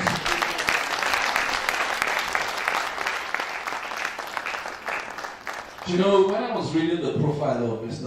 Kyari Bukar, I was wondering, asking myself, what exactly is he? Is he an academic? Is he a scientist? Is he... Which one? I will not repeat what you said. But I think that that was an intensely... the words fail me right now. But I think he did justice to it. Can we say that? Thank you very much. Thank you very much. Thank you. And I think that is the reason why we're here. And I'm not sure that anyone would say that they are disappointed, in the way he has marshaled the topic. Just before we go on, I would like to inform all of us, and I'm sure that those of you in the audience facing the monitors would already know by now, that Dr. Michael Omolayole, our distinguished guest of honor, and the person on whose behalf we're all here, is connected to this program virtually via Zoom. He's listening to us, and we're hoping that we will get him to say a few words as the program progresses. You're welcome, Dr. Omolayole. Thank you very much for being with us. Permit me to quickly recognize the presence of Mr. Paul Bededo. In 2020, at the height of the COVID pandemic in Nigeria, he was the one who was gracious enough to accept to be our COVID guest speaker. And he is also a past awardee of Saltville. You're welcome, sir. Thank you very much. We also have with us here former national president of ISEC in Nigeria, who is currently the general manager, Dangote Sugar Company Limited, and the UN ambassador for World Peace, Alhaji Dr. Sani Dawo. Thank you very much. We're really grateful to have you here. So the next item on the program is questions and discussions on the paper just presented. And permit me to just put in one of my own, just as a general thought starter. One of the things that struck me in the paper presented was that the NGX has retained some stability. And I think we all can agree that it is one of the most stable exchanges around. My question is, how has the NGX managed to retain such stability despite some of the debilitating challenges that you outlined in the paper? That's just a thought starter for me. But now, I think I would like to hand over to the chairman of the occasion to manage the question and answer session so that you can come in with a few comments of your own, and then, of course, invite comments from the audience. Thank you very much, madam. Thank you very much. You permit me to speak. Yes. Yeah, I agree with you that that was a brilliant presentation, very insightful, and it's what the country needs at this time. Are we talking of multi-dimensional poverty? We're talking of deficiency in our management structure, problems with our companies, the challenges facing capital markets. And our speaker was able to list quite a number of them. And then he went on to tell us what the government is doing, giving recommendations, especially policy recommendations on how we can abate this until we started a bit late. And understandably, today is a weekday and quite a number of persons have to leave their businesses to join. So that was why we started late. If not, our culture is to start right on time and close on time. Dr. Michael Omolayole is somebody who believes in discipline, the values that NIM preaches, shares, and practices he believes very strongly that if you say a thing, you have to do it. That's integrity. We said 3, unfortunately we started about 3:30. So we have to manage the time available to us. Please can we take comments or questions? Thank you very much. My name is Dimeji Shono. I'm a market practitioner in capital markets. Thank you to the organizers of the program, and thank you to Mr. Bukar for the detailed presentation that was given to us today. I particularly thought deeply about 15% and 300% analogy made with regards to the representation of the capital markets to the economy of most countries, especially emerging nations like ours.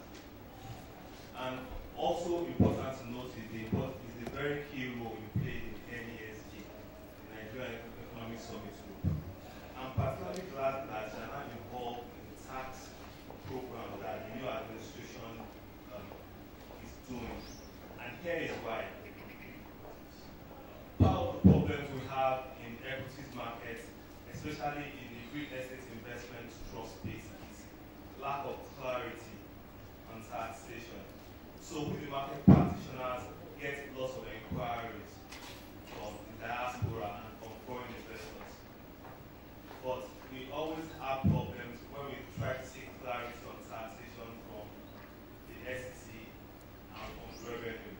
So I'm glad that you are going to bring your wisdom from technology where it helps us digitalize the CSCS and how you put your talent into the NESG. I'm glad that you're part of the team that is going to work the revamping of our tax system.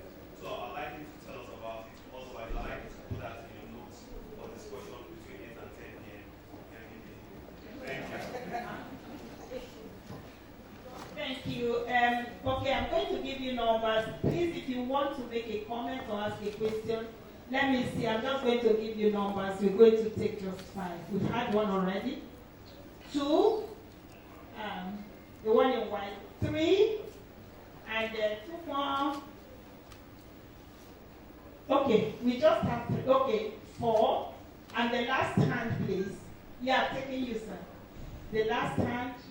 Okay, 3. We have 4 now. That's good. Okay, sir. In white. Sorry.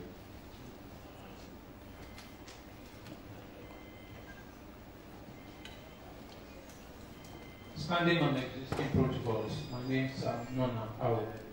I want to thank Bukar for his presentation. However, this is 30 years ago that a similar lecture was given, though with emphasis on financing infrastructure using the capital market. So, what is it that we haven't done right? Because today, only one local government have accessed the capital market in developing infrastructure. And if you look at the states, literally all of them are looking for credit. Not very many of them are eager to come to the capital market. So what are we likely, or what should we be doing differently if we are to reach the promised land? Thank you. Okay. Thank you for the opportunity. And let me join others to comment the very illuminating presentation. Thank you so much. My question is simple. However, it will appear that the gentleman, respected gentleman right next to me, just took the question right out of me. Because I have been wondering, this nation, government after government, keep talking about the dearth of funds with regards to financing infrastructural development. And yet, government after government will continue to make efforts towards strengthening the capital markets, providing robust regulatory frameworks. Why does it appear to be difficult for government to approach the capital markets in order to get the funds that it will need for infrastructural development? Why? Thank you. And probably the last question.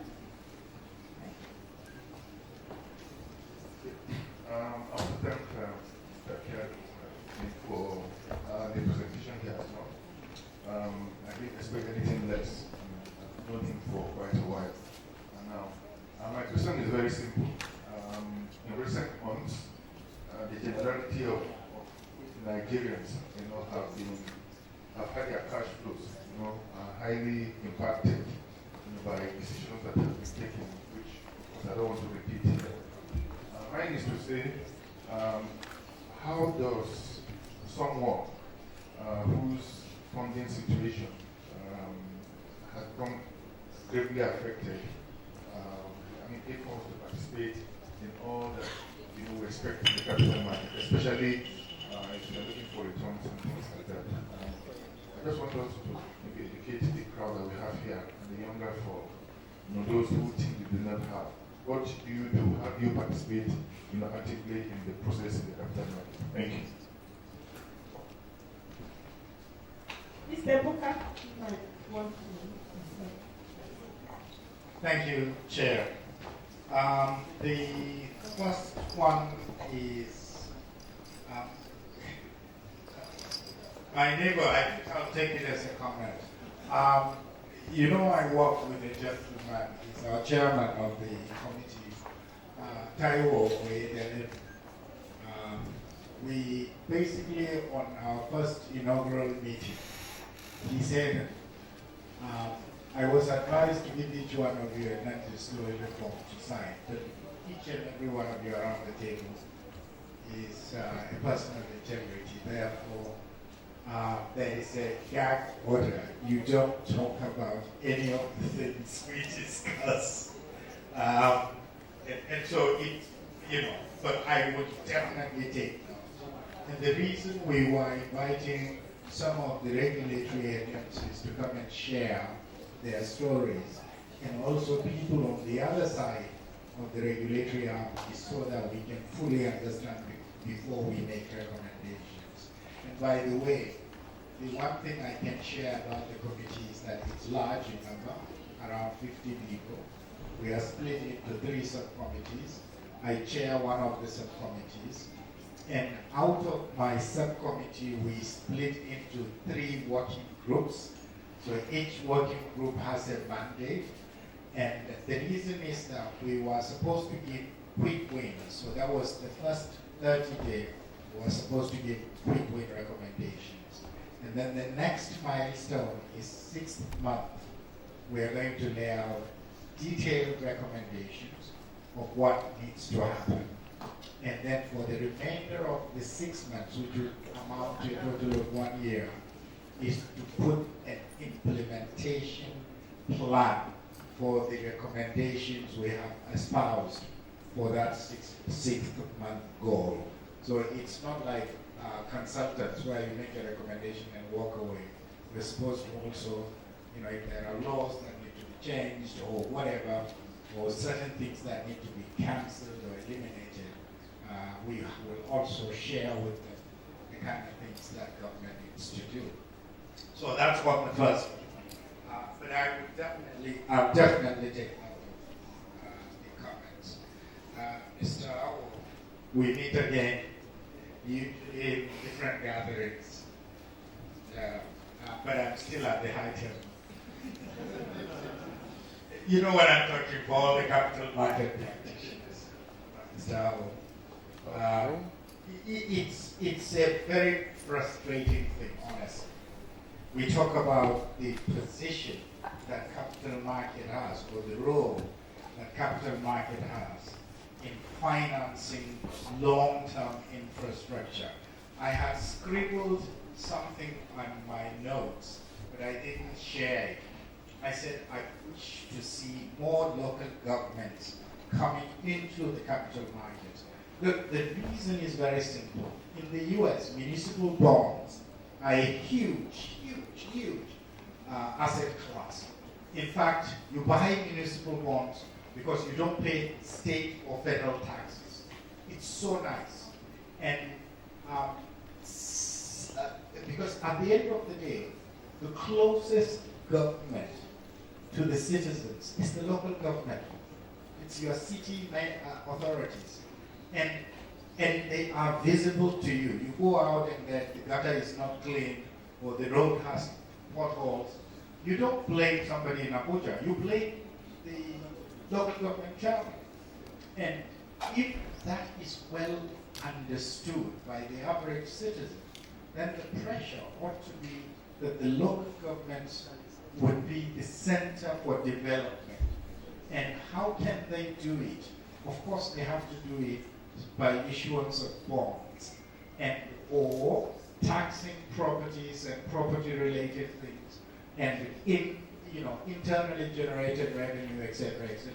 Lagos is a different example in the whole country. It's the only state that looks extremely viable when it issues a bond. But I think it is a case of educating the issuers, meaning the local governments, the states, and to a certain extent, that is necessary for the market regulators and the market participants to reach out and say borrowing from commercial banks is not a long-term solution. But somehow we have to crack it. The other thing I think is that the shallowness of the market makes it very difficult, because if you now go and sit in front of the local government chairman and talk about the capital markets, you think it is a gambling casino. And lack of those knowledge can actually undermine the reason that we have just espoused in the speech.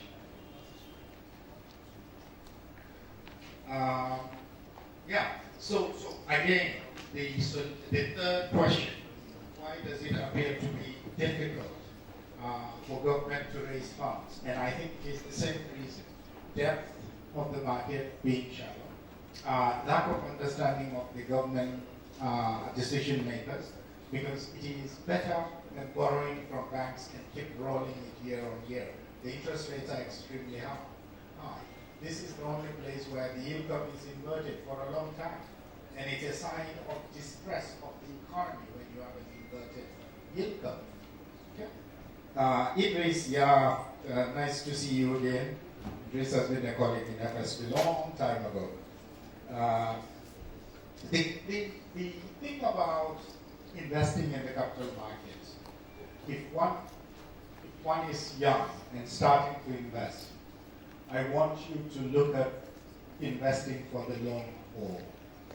Don't listen to somebody who says, if you buy these shares, you're going to have your money doubled in a year or two. But if you consistently set aside, and it's about cutting your coat according to your cloth, right?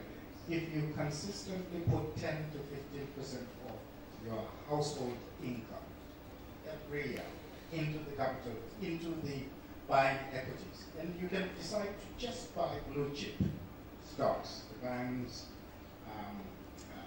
some of the fast-moving consumer goods companies. I'm not going to name any entity because this is not a recommendation from me, but there are some solid companies, cement companies that are listed, the telcos, all of those. If you are just buying a few shares, and the beauty of some of those fintech apps that I mentioned in my speech is that you can buy shares for 100 naira. They can sell you fractional shares. It's unheard of, right? But it makes it easier for you to actually invest consistently over a longer period of time. If one is buying shares of a few of the blue chip stocks every year for 30 years, by the time you come to retire, you may actually have a sizable pension or nest egg that you can live on for the rest of your life. And that is an interesting concept. But you don't worry about the ups and downs. You just consistently buy good quality stocks. And of course, the management matters. So you do your analysis before you buy. So this is actually the right time to buy when things are looking a bit more difficult. If you adjust your lifestyle, it basically means that when you get the next promotion, rather than below, you continue to increase the amount that you invest on a monthly basis. I started investing when I was a graduate student, and up to now, I keep investing. And the beauty of it is that long term, you don't make mistakes. I was joking with a friend about a month ago when a few portfolios that I was watching that I've invested in Nigeria have gone up by 40%. And I said, I need to check myself. I'm not being a genius. It's just the market forces that's making it so rather than me. So sometimes don't be overconfident. Just continue to put in the little you have from time to time and you'll be fine. Thank you very much. Thank you very much, Mr. Bukar. I believe we've learned quite a lot. I think what Nigerians are missing actually is the knowledge. You know, we've attended this program, we've listened to him talk. Quite a number of others out there would want this opportunity to know how to invest. Maybe ISEC could find a way to reach out to the public policy advocacy, and work for ISEC, especially, you know, looking at the reality of today's economics. I really want to Bukar for this quite insightful paper. I think we have to move on. The next thing we have, maybe see you can continue from there, but I think this section has been well taken. Thank you. Thank you very much, madam. Thank you. Just to quickly say, while Mr. Bukar was filling those questions, someone indicated on Zoom that they would like to ask a question. The person is Bates Sarki Sule. But what we have said is please put your question on the chat, on the Zoom chat. We'll pick it up from there and pass it on to Mr. Bukar so he can address it later. And also, some of you might be wondering how you can get hold of the paper presented today.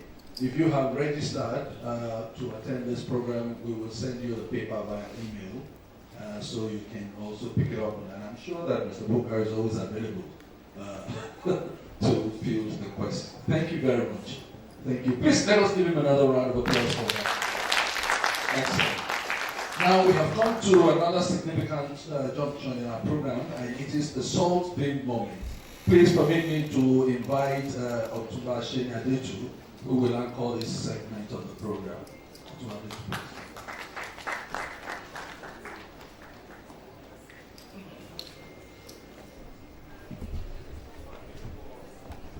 Thank you very much. Actually, because our time is fast spent, we decided that Hiweri and I that we should take it too formal going on the stage. Can everybody see me? Yes. Can you hear me as well? Actually, I'm biased. From my perspective, this is by far the most appealing part of today. Survey. For those who don't know what survey means, I think the MC mentioned already. If I don't recognize anybody, it's because I'm standing on the existing protocol. So bear with me, please. And also because we want to do this in 20 to 30 minutes if possible. Solving society for the advancement of local talents and virtues in management. And what we do is that annually, the Omolayole recognizes new, or newly appointed CEOs of multinational companies who also would have worked for a period of time to ascertain that they are truly deserving of the award. So it's not just being a CEO, it's actually being a CEO that deserves to be celebrated. Why?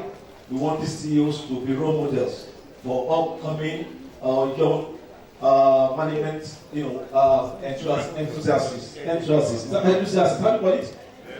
Thank you very much. So those who are really keen to model themselves after this well-celebrated CEOs. And today we have two awardees in the presence of Mrs. Famu. She's going to be properly introduced, and Mr. Lulu Akinyemi, he will be introduced as well. Let me say that there is a secretary to Solving, who is Otumba Tunji Lawal Shulari, who, for some reason that I don't want to disclose, couldn't be here today, but he absolutely feels very bad about it. I'm standing here for him to welcome you his assistant, the assistant secretary. Of course, Elder Ohiwere is the chairman, and Papa Omolayole is the visionary, the founder of Solve. So on that note, I'm going to ask for Elder Ohiwere to say a few words, and after that we'll hear from Papa himself, and then straight on we get into the citation of the awardees, and then we'll do the awards, and then we can let everybody go. Is that okay? Thank you for coming and welcome again. Why don't you sit down if you're more comfortable? I think we will hear you from. Is that okay for everybody to sit down? Yes. Yes, sir. They can hear you. Thank you very much. Again, I want to say congratulations to the lecturer. It was a wonderful lecture. Standing on the existing protocol, I would like to welcome everybody to solve very hard.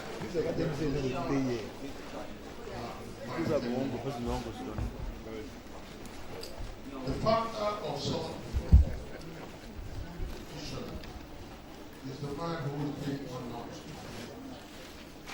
Only Michael Omolayole.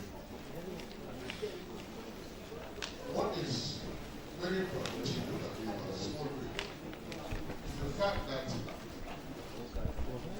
about 40 years after his retirement, Dr. Omolayole remains the foremost in the quest for developing and encouraging Nigerian executives, developing them. Something has been existed for 11 years. And during that period of 11 years, it has awarded 20, recognized 20 outstanding Nigerian young executives. These are people who have been made chief executives of multinationals and big corporations. So these people represent, as it were, the best management. They don't just represent themselves. They are role models, as Jenny already said, for all and coming executives. And they, in fact, exemplify well the best in management in Nigeria. They are people in whom we are very interested. Why are we interested in them? Because the positions which people like Omolayole, occupied years ago are not being occupied by Nigerians. He excelled in every respect. So why can't we get Nigerians to excel? So he has started this movement 11 years ago to encourage multinationals to do what they did years ago.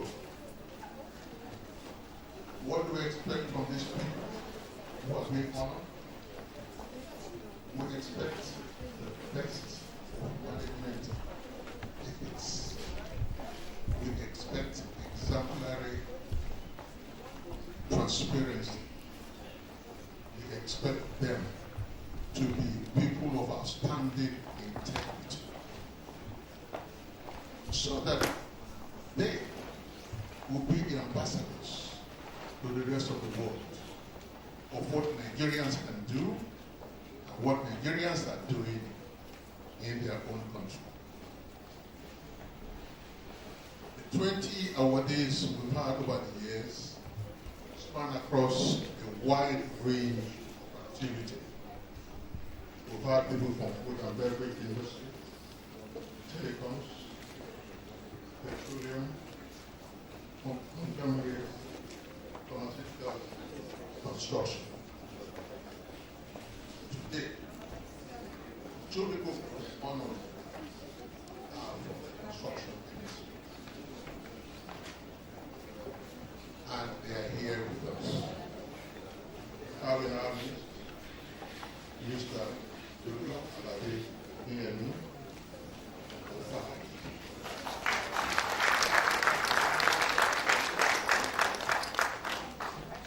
Have a lady, Mrs. Alaba, back for my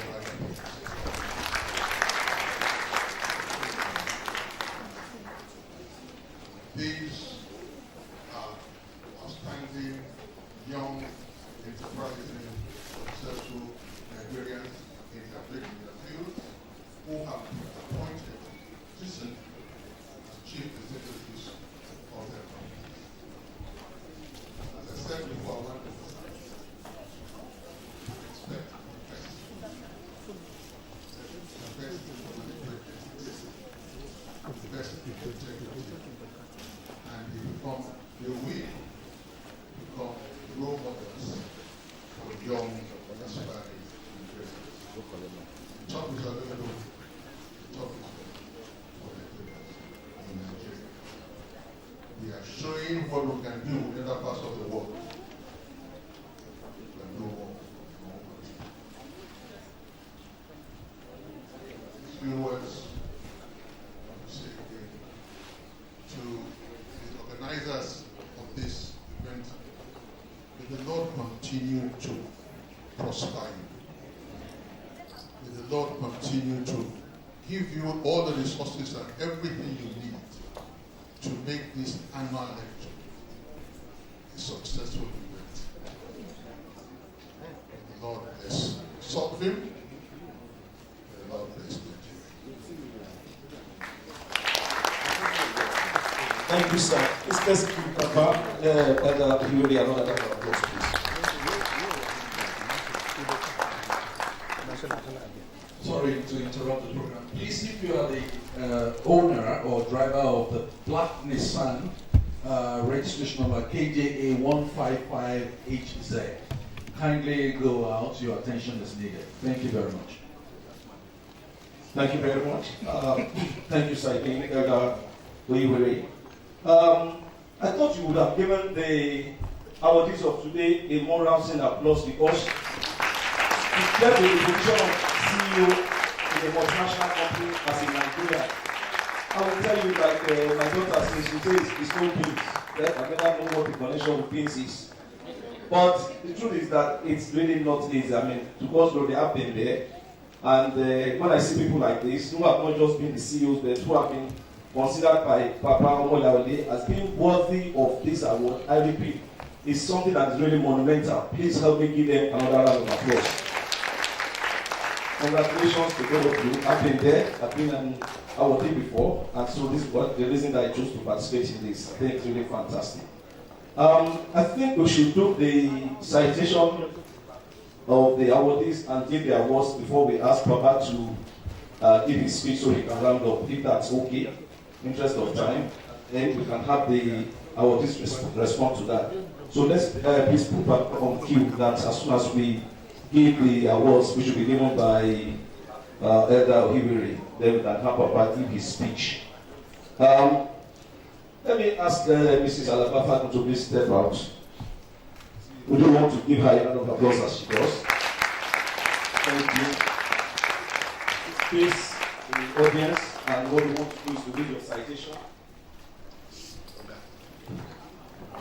And then after that, you proceed to get your award from Elder Ohibiri. So Mrs. Alabafa is a real estate professional with experience in commercial, residential, institutional, and financial-based projects. Prior to her appointment as Managing Director CEO of Media Paints Nigeria PLC, Mrs. Fagnon held several roles such as the founding Managing Director of UPDC Facility Management Limited, UPDC FM, Head of Facilities Management, and Head Major Projects at Union Bank of Nigeria PLC, Lagos, Nigeria. Senior Manager Properties Abroad Property Services Limited, Lagos, Nigeria, and started her career as an architect at Shiki Oshekun Partnership.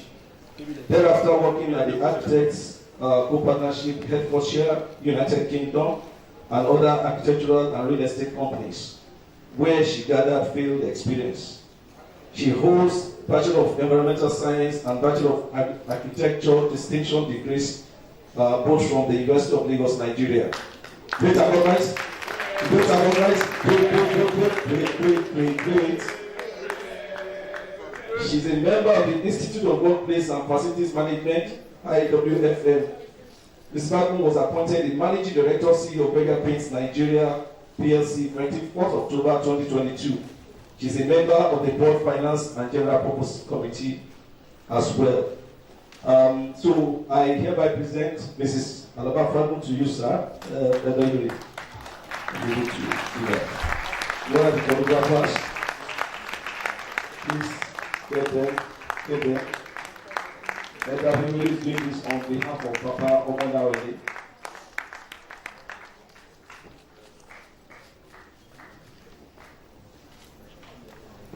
Are you done, photographers? Okay, then maybe you want to just say a few words, and then we'll call you back for photographs.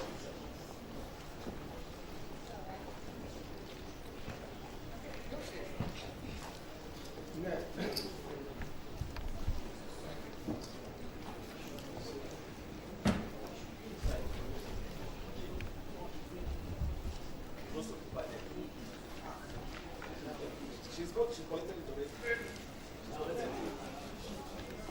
Why didn't you put your flag? You put your flag as well as so that we know that you are the true awardee. Good evening, everyone.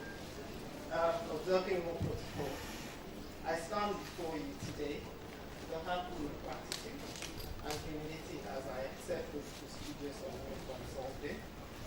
It is both an honor and a privilege to be recognized by an organization that champions the values of talent, virtue, and ethical leadership in the world of management. I am deeply touched and inspired by the significance of this moment. I would like to express my sincere appreciation to Solvay for their commitment to celebrating individuals who have had the privilege and responsibility of leading organizations, particularly in the context of blue chip companies.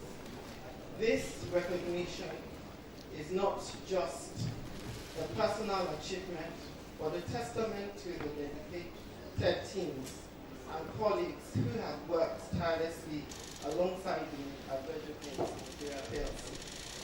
I am reminded today that true success in management extends beyond profits and market share. It encompasses a commitment to ethical values, integrity, and the well-being of our employees, customers, and the communities we serve. It is about fostering an environment where talent is nurtured and virtues upheld. At Berger Paints Nigeria PLC, we've always believed in the power of innovation, sustainability, and community engagement. We recognize that our success is intertwined with the success of Nigeria itself. As a responsible corporate, we have served to make meaningful contribution to our society through various initiatives that promote education, environmental sustainability, and empowerment. As leaders, we have a profound responsibility to steer our organization in the right direction. Not just at the decision, I would like to dedicate this award to the incredible team at Berger Paints Nigeria PLC, whose dedication and hard work have been the cornerstone of our success. It is their commitment to excellence and their unwavering belief in our shared vision that has brought us to this moment. I thank the Almighty for His continued grace. I also would like to acknowledge the support of my family and loved ones who have been a constant source of encouragement throughout my journey. Their understanding and patience have allowed me to pursue my path for leadership. For this, my husband is for leadership and contribute to the growth of our organization. In closing, let us remember that success is not defined by titles or accolades. It is defined by the positive impact we make on the lives of others and the legacy we leave behind. I pledge to continue working diligently to uphold the values of talent, virtue, and ethical leadership, not only in my role as CEO of Better Paints Nigeria PLC, but also as a reasonable member of the global community. Once again, I express my deepest gratitude to Solving for this prestigious recognition, and I look forward to continuing our collective journey towards a brighter and more prosperous future. Thank you very much.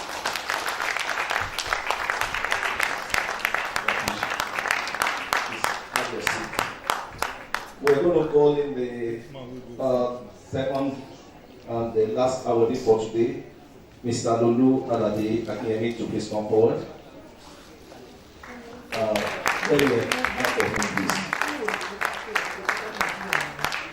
Thank you for honoring him. Thank you. So Mr. Lulu Alade Akinyemi was appointed Group Managing Director CEO of Lafarge Africa PLC on 1st July 2023. Prior to the appointment, Mr. Alade Akinyemi was the Chief Financial Officer and the Supply Chain Director of the company.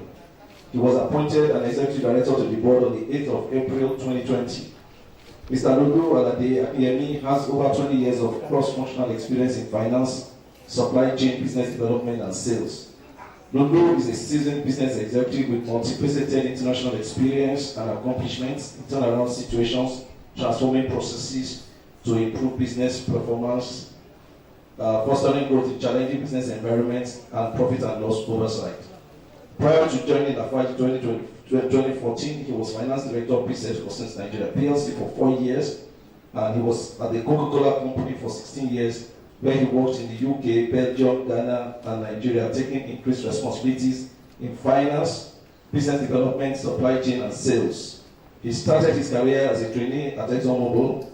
Mr. Lulu Alade Akinyemi is a certified accountant with a bachelor's degree in economics from University of Essex and an MBA from the Edinburgh Business School, UK. Lulu is also a board member of the Business Foundation. He's somebody I'm particularly pleased with, because I know Lulu started as a young man, so it reminds some of us that we are becoming dinosaurs. It's so good to see you standing beside me here. So we're together at Coca-Cola for many years, and I had no doubt that you're going to make it. Now, by the way, before I ask him to go and see Kyari for his award, one of the things that are there any alumni of this award here? I heard Paul was here. Trudy is there. Paul, he has left. And one of them said something that was telling one of the awards. I can't remember which year it was now, when he said, typically you get an award like this at the end of your tenure. But somehow Papa Omolayole chooses to give you while you are serving. Do you know what that means? Yes. No pressure. Does everybody understand what that means? That means you can't afford to pay, because it's already celebrating you that what a successful CEO he has been. But guess what? Tomorrow he's still going back to his office as a CEO. And the idea is to make sure that you remember that every day that you spend there as CEO, you have been celebrated already. You can't afford for us to reverse our celebration. And God will be with you in Jesus' name. So please watch what I'm going to meet Kyari for your well-deserved award. Photographers do the needful.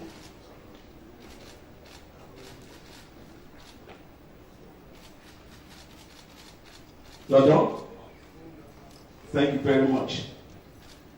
Thank you. Lulu, come and give your speech.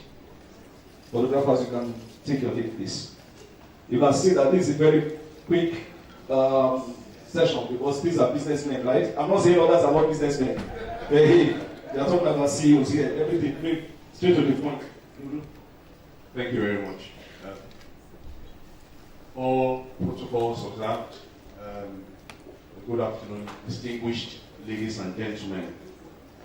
I am very, very pleased, feel very honored and very humbled to accept this award and to join past recipients who I admire, distinguished Nigerians who have achieved a lot.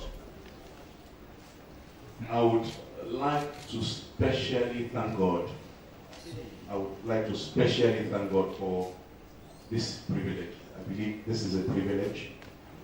And also to thank the board members of Salvin. The founder of Salvin, Michael Omolayole, the president, Elder Oiweri, the secretary who is not here, Chief Sholani, and my big brother, Otumasheni Adetu.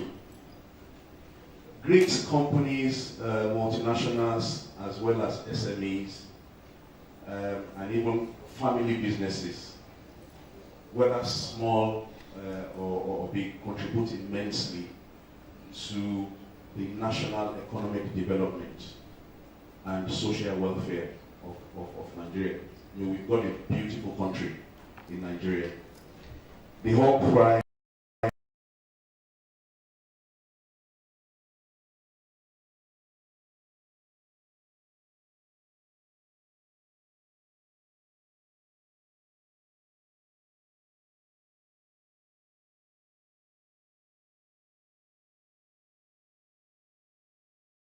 has identified as being more important than even physical infrastructure.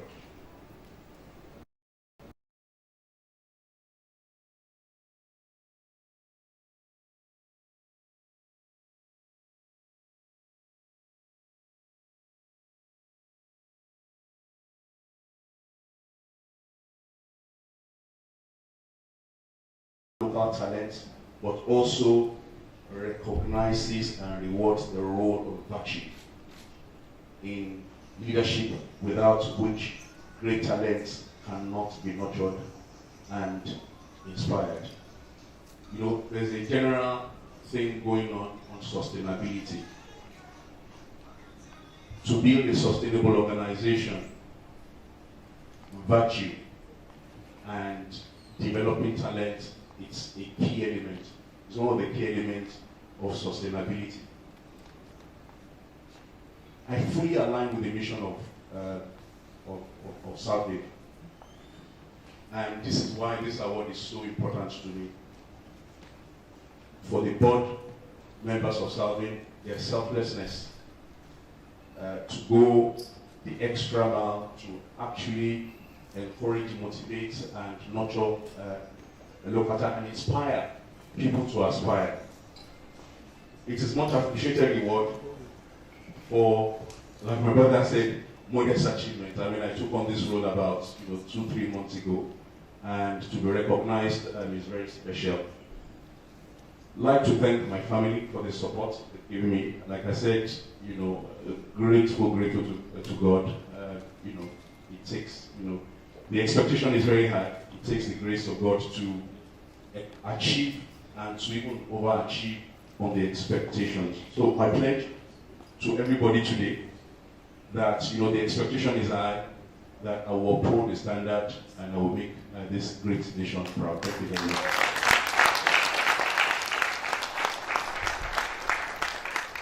So if you're ready, can we listen to Papa Omolayole? Just before we listen to Dr. Omolayole, please permit me to invite to join the high table the Vice President of the CIPM, Mr. Henry Umako, MCIPM, representing the President of CIPM, Mr. Henry. We actually mentioned him very earlier in the program, but I understood that he has just flown in from Abuja to be in this program. Thank you very much. I appreciate it. Please. Thank you. Oh, thank you. And then one piece of announcement. For those at the high table, we would like you to stay back after Baba's presentation to take a group photograph with the awardees. Mr. Jimmy Sakonde, Ogani, Mr. Dr. Ayoda, Professor Ayoda, I should say. Some of you will just be allowed to take group photographs with the awardees. Is Papa ready for us? Zero. Sir, can you please unmute? You are muted, sir. Is it not? Yeah, sir. So please go ahead, sir. Are you sure he can hear us? Sir? We are ready for your speech, sir. Well, thank you very much.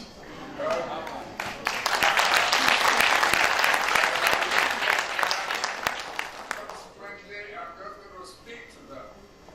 I will plead that someone should distribute these speeches I've written so as to save time. First and foremost, I'd like to thank the chairman most sincerely for chairing the 39th meeting. I'd like to apologize for not being there in person. I wasn't expecting I would not be there in person, but as a professional manager, I did make a plan B. Last year I was there, but age, I'm beginning to feel my age. In less than 3 weeks, I'll be 95.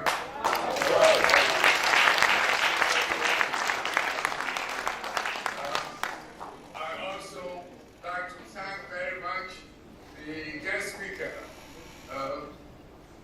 As I said in my speech, I'm most delighted that he did in fact know about the Omolayole management lectures as far back as 2002. So I did say in my speech, he had 21 years.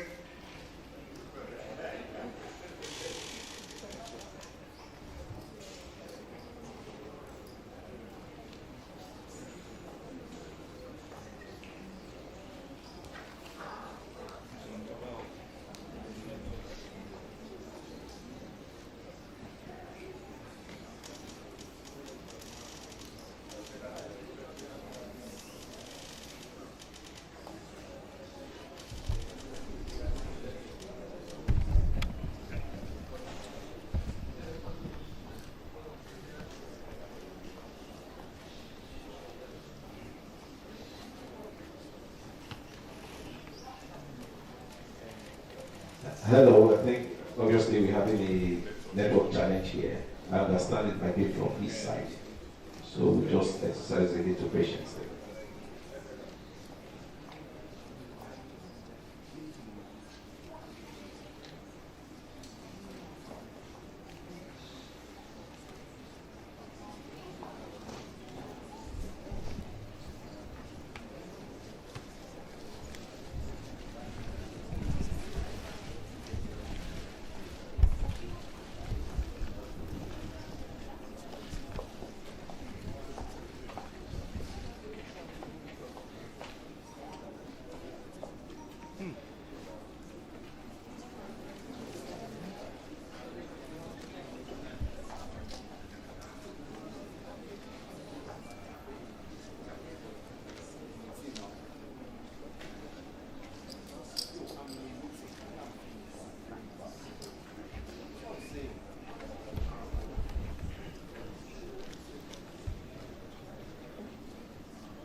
Baba is back. Let's get our screen back, please.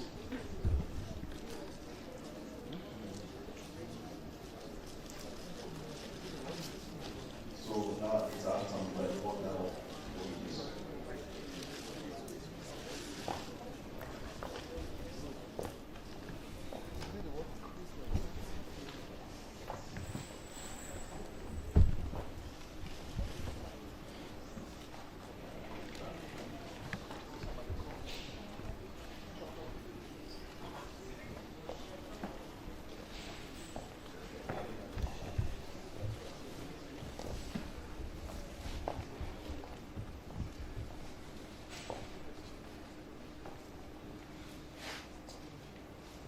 Do you think we should take the group photograph to save time? Or so that once he finishes his speech, then we can then let people go? Is it back?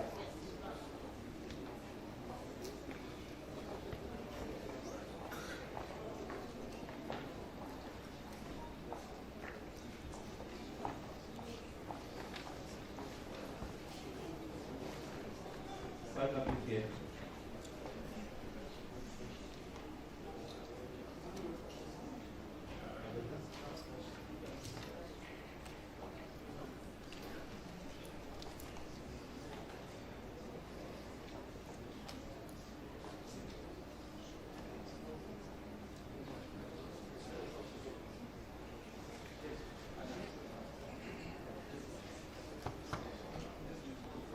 That's what I'm thinking. I think we should do the photograph.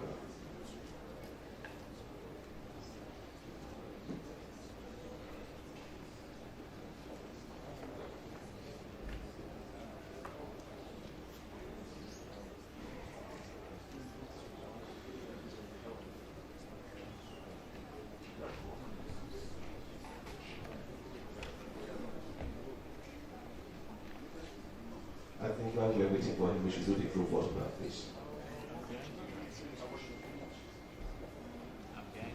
That's the idea. Okay.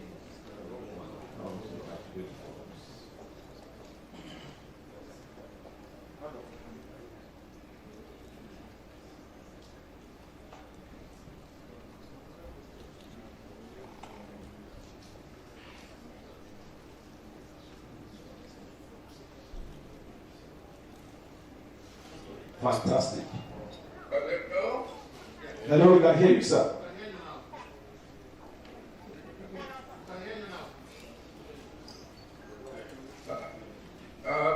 I'm not sure if I'm hearing. We are hearing you, sir. We can hear you very clearly. What I really did a few minutes ago was that I prepared 2 speeches and forwarded them to the organizers. And I will just adopt those 2 speeches and hopefully made enough to distribute to all of the members of the audience. I apologize again for not being there in I didn't expect it, but as I said earlier, I'm beginning to feel my age. In a few weeks, I'll be 95, and it's not easy being in Lagos, going through all of the horrendous traffic. Stay at home, and I have enjoyed everything. I'm particularly grateful to the guest speaker who knew about this series of lectures as far back as 2002. He was at that time, according to him, executive assistant to Mr. Hayatuddin. Mr. Hayatuddin was the guest speaker.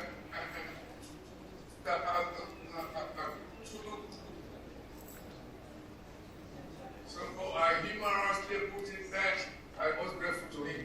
I'm a fan of the capital market, and I can appreciate everything put in there. Now, it's been a long day for most of you. It started at 3 and it's nearly 6 o'clock. I again have to make a tribute in respect of Otumba Lawal Shodari, who unexpectedly not be there today. He put in a lot of effort, and I want him to know that we all appreciate him. I also want to thank Elder Hiwere for presenting the award to the awardees. I'd like to see the awardees personally. I have a book for each of them to prove a point that leaders are leaders.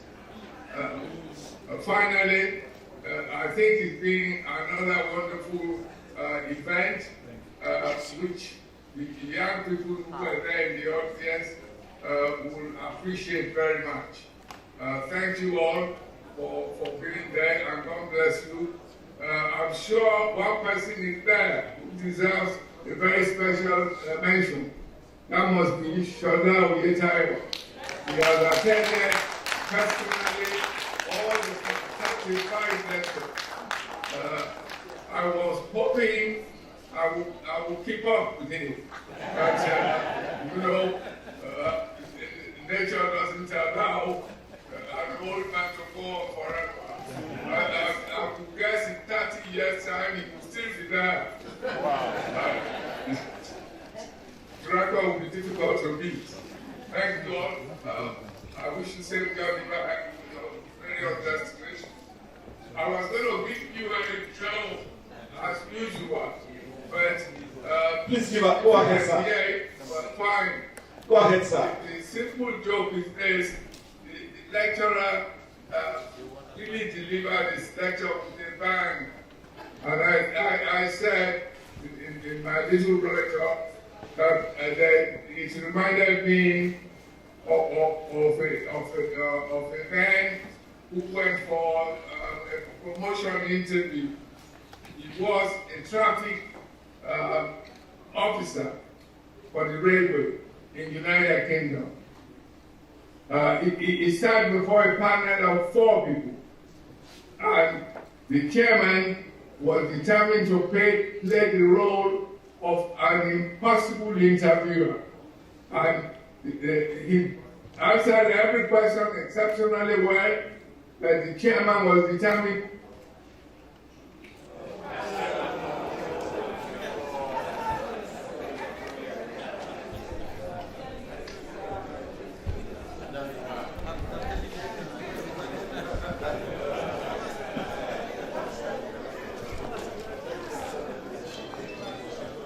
He's back.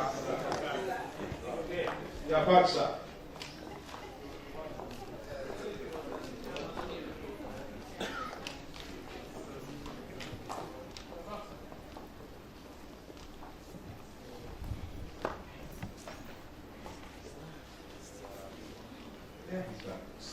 Okay, you can still hear me? Yes. I'm about to finish the joke now. The signal man was asked the last question by the chairman. He said to him, what will happen if 2 trains are coming on a collision course? And you are in a little station all by yourself, and there's a cottage where you and your wife stay. Now, it was night time, and the 2 trains are coming on a collision course. And the man said, Saturday, I will operate put on the signal. And he said, suppose there is no light, and it's completely dark. The signal man said, I will operate the manual. The chairman said, what if the handle of the manual was broken? He said, well, I will go into the cottage and I get some kerosene and put them in 2 lamps and show the red light. And the chairman said, what if you run out of kerosene? He then said, well, I will run into the cottage and wake up my wife to come and listen to the biggest bang.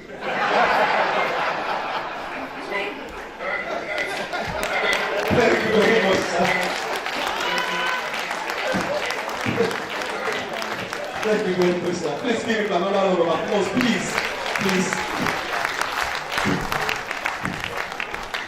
I don't know about you, but about the truth that he said, the one I'm talking to, is he still on?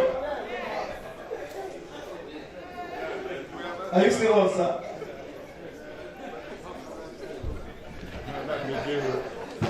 I think we're good.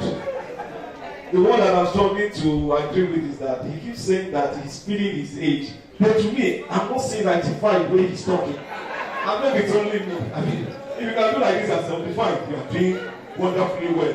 Please, one more time for the founder of something, another round of applause. Papa, we appreciate you so much. And we are testing God that we will celebrate 100.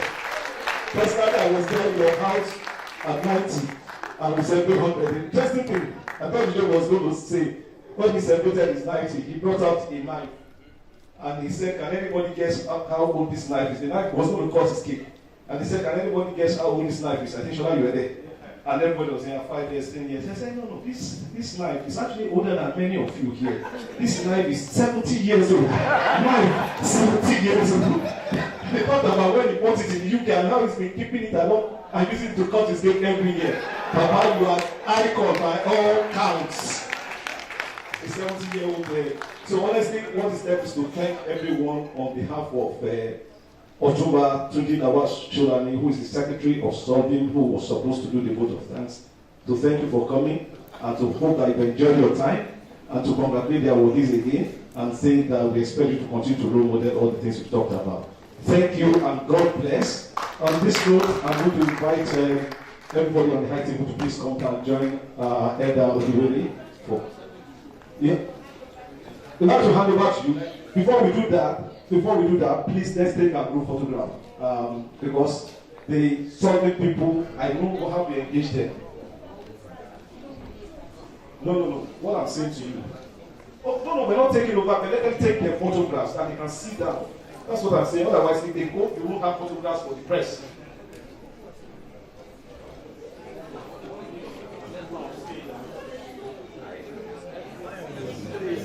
Thank you. All right, please let us quickly invite the Vice President of CIPM. Please step forward to please receive the flag.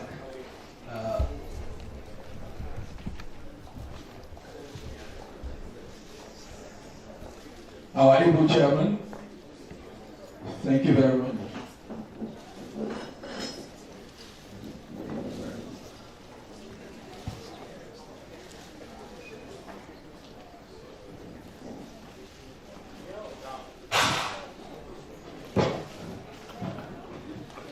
Sorry, John.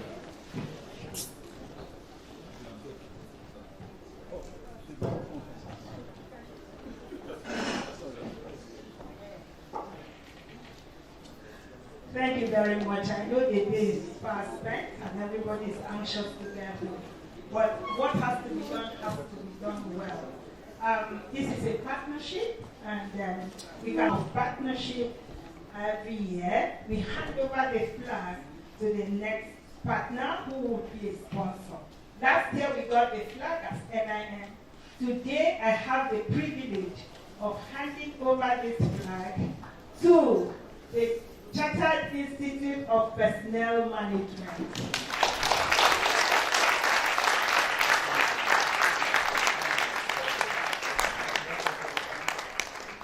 Thank you very much. An interesting flag. A lot has been said today, and I think for one of the many things, it's really the clarity, strength of the voice of Omolayole. It's really amazing at 95. Some of us are half his age, and we are struggling. Indeed, it's one of honor. I'm glad to see the immediate past president of CIPM here, Wale Adediro. Thank you very much, sir, for being here. And all of the members and leadership of CIPM are here. Glad to be part of this quartet of organizations that will honor Papa every year. I'm glad to say also that we will be hosting the 40th next year at CIPM. And therefore, to keep it short, on behalf of our president, Mr. Michel Moji, FCIPM, at CIPM, we'll say see you next year. I'll keep the flag flying high. Thank you very much.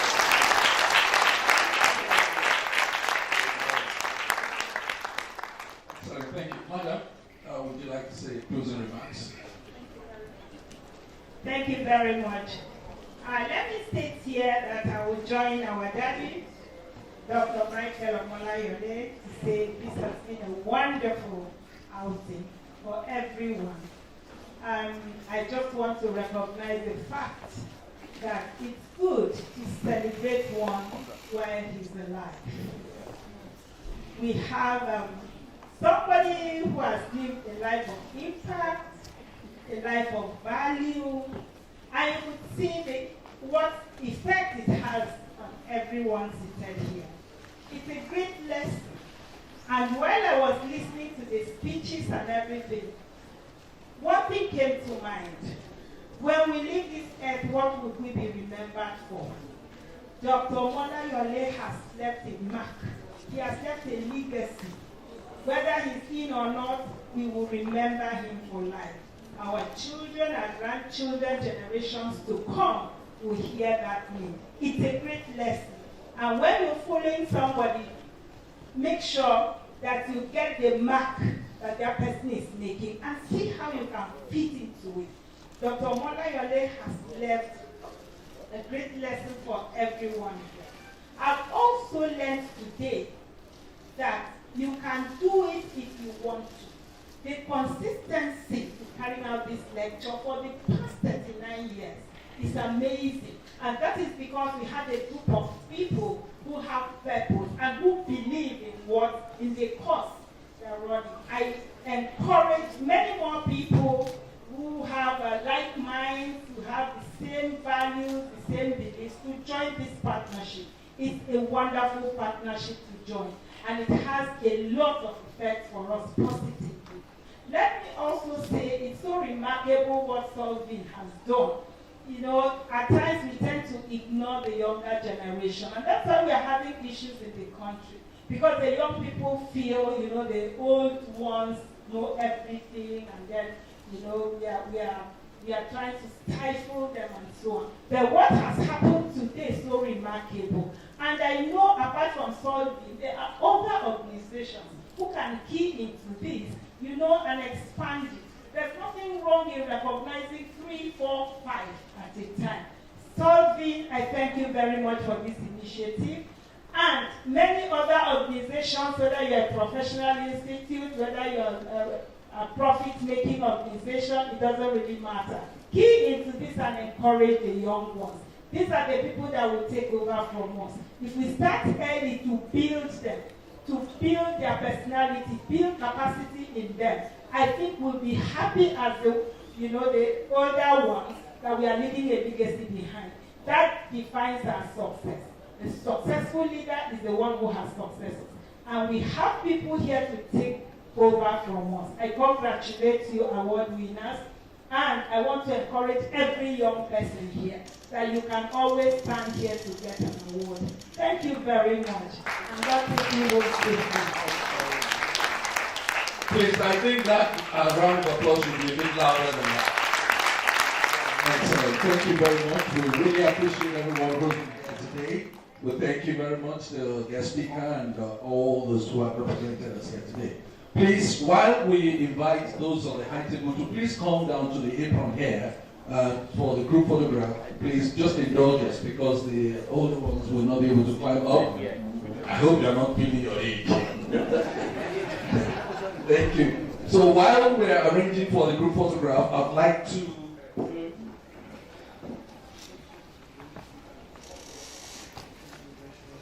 to quickly invite Dr. Motala Bamibaye Latui to please give us the vote of thanks very quickly. Please come up this way. Thank you.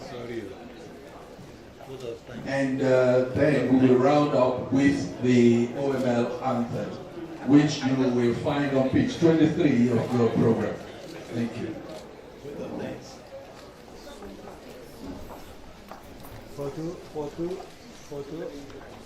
Yes.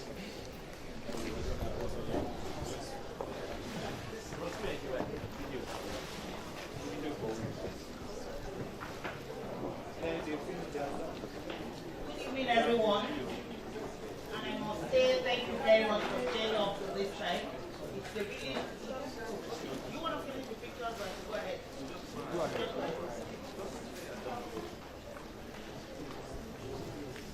To our speaker, Mr. Kyari, Bukar, we thank you very much for sharing the insights and expertise. We are super proud of the lecture today, and we believe that a lot of people have learned a lot from that lecture. Thank you very much for delivering that power speech. Dr. Omolayole said it was a power speech. We believe also that that speech was a power speech. Thank you very much. To our chairman of the day, Dr. Mr. Victana, the president of the NIM, we thank you very much for accommodating us in your space. Thank you so much.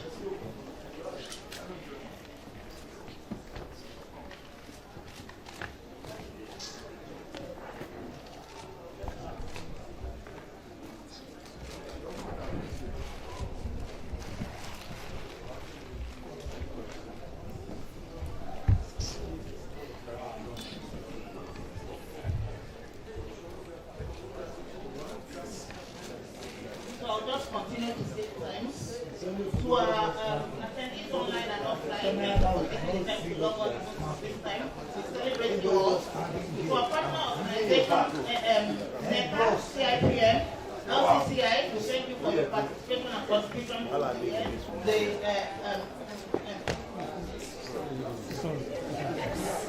registrars that are here.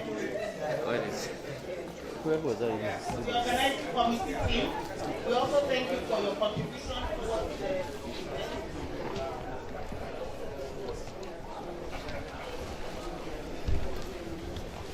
So we are grateful everyone for the continued support, and we look forward to having you next year. Next year we are going to be having the 40th anniversary, and we encourage everyone to be here next year as well so that you can participate in the next. Thank you very much to the presidents who are here also. And let's thank you now. Mr. Kamel, thank you. Thank you very much. Thank you.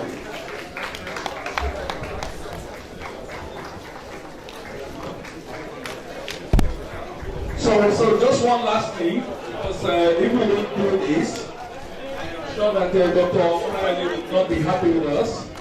So please, if you can, look at page 23 of your program. You will see the Song of Unity there. And if you can, please join us to sing it together, please. Just a minute, and let us do this for Dr. Omolayole. The Song of Unity. If you have been here before in the past, you know how to sing it.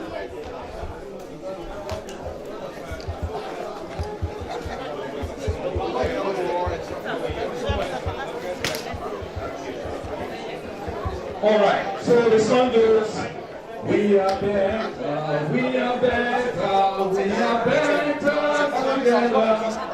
We are better, we are better, we are better together. We are bigger, we are bigger, we are bigger together. We are bigger, we are bigger, we are bigger together. We are stronger, we are stronger, we are stronger together. We are safer, we are safer, we are safer together. We are able, we are able, we are able together.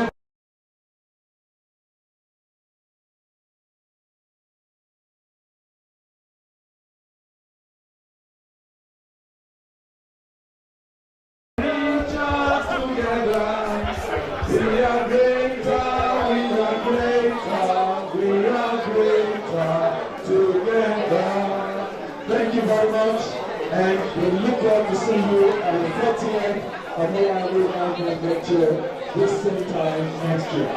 Good night.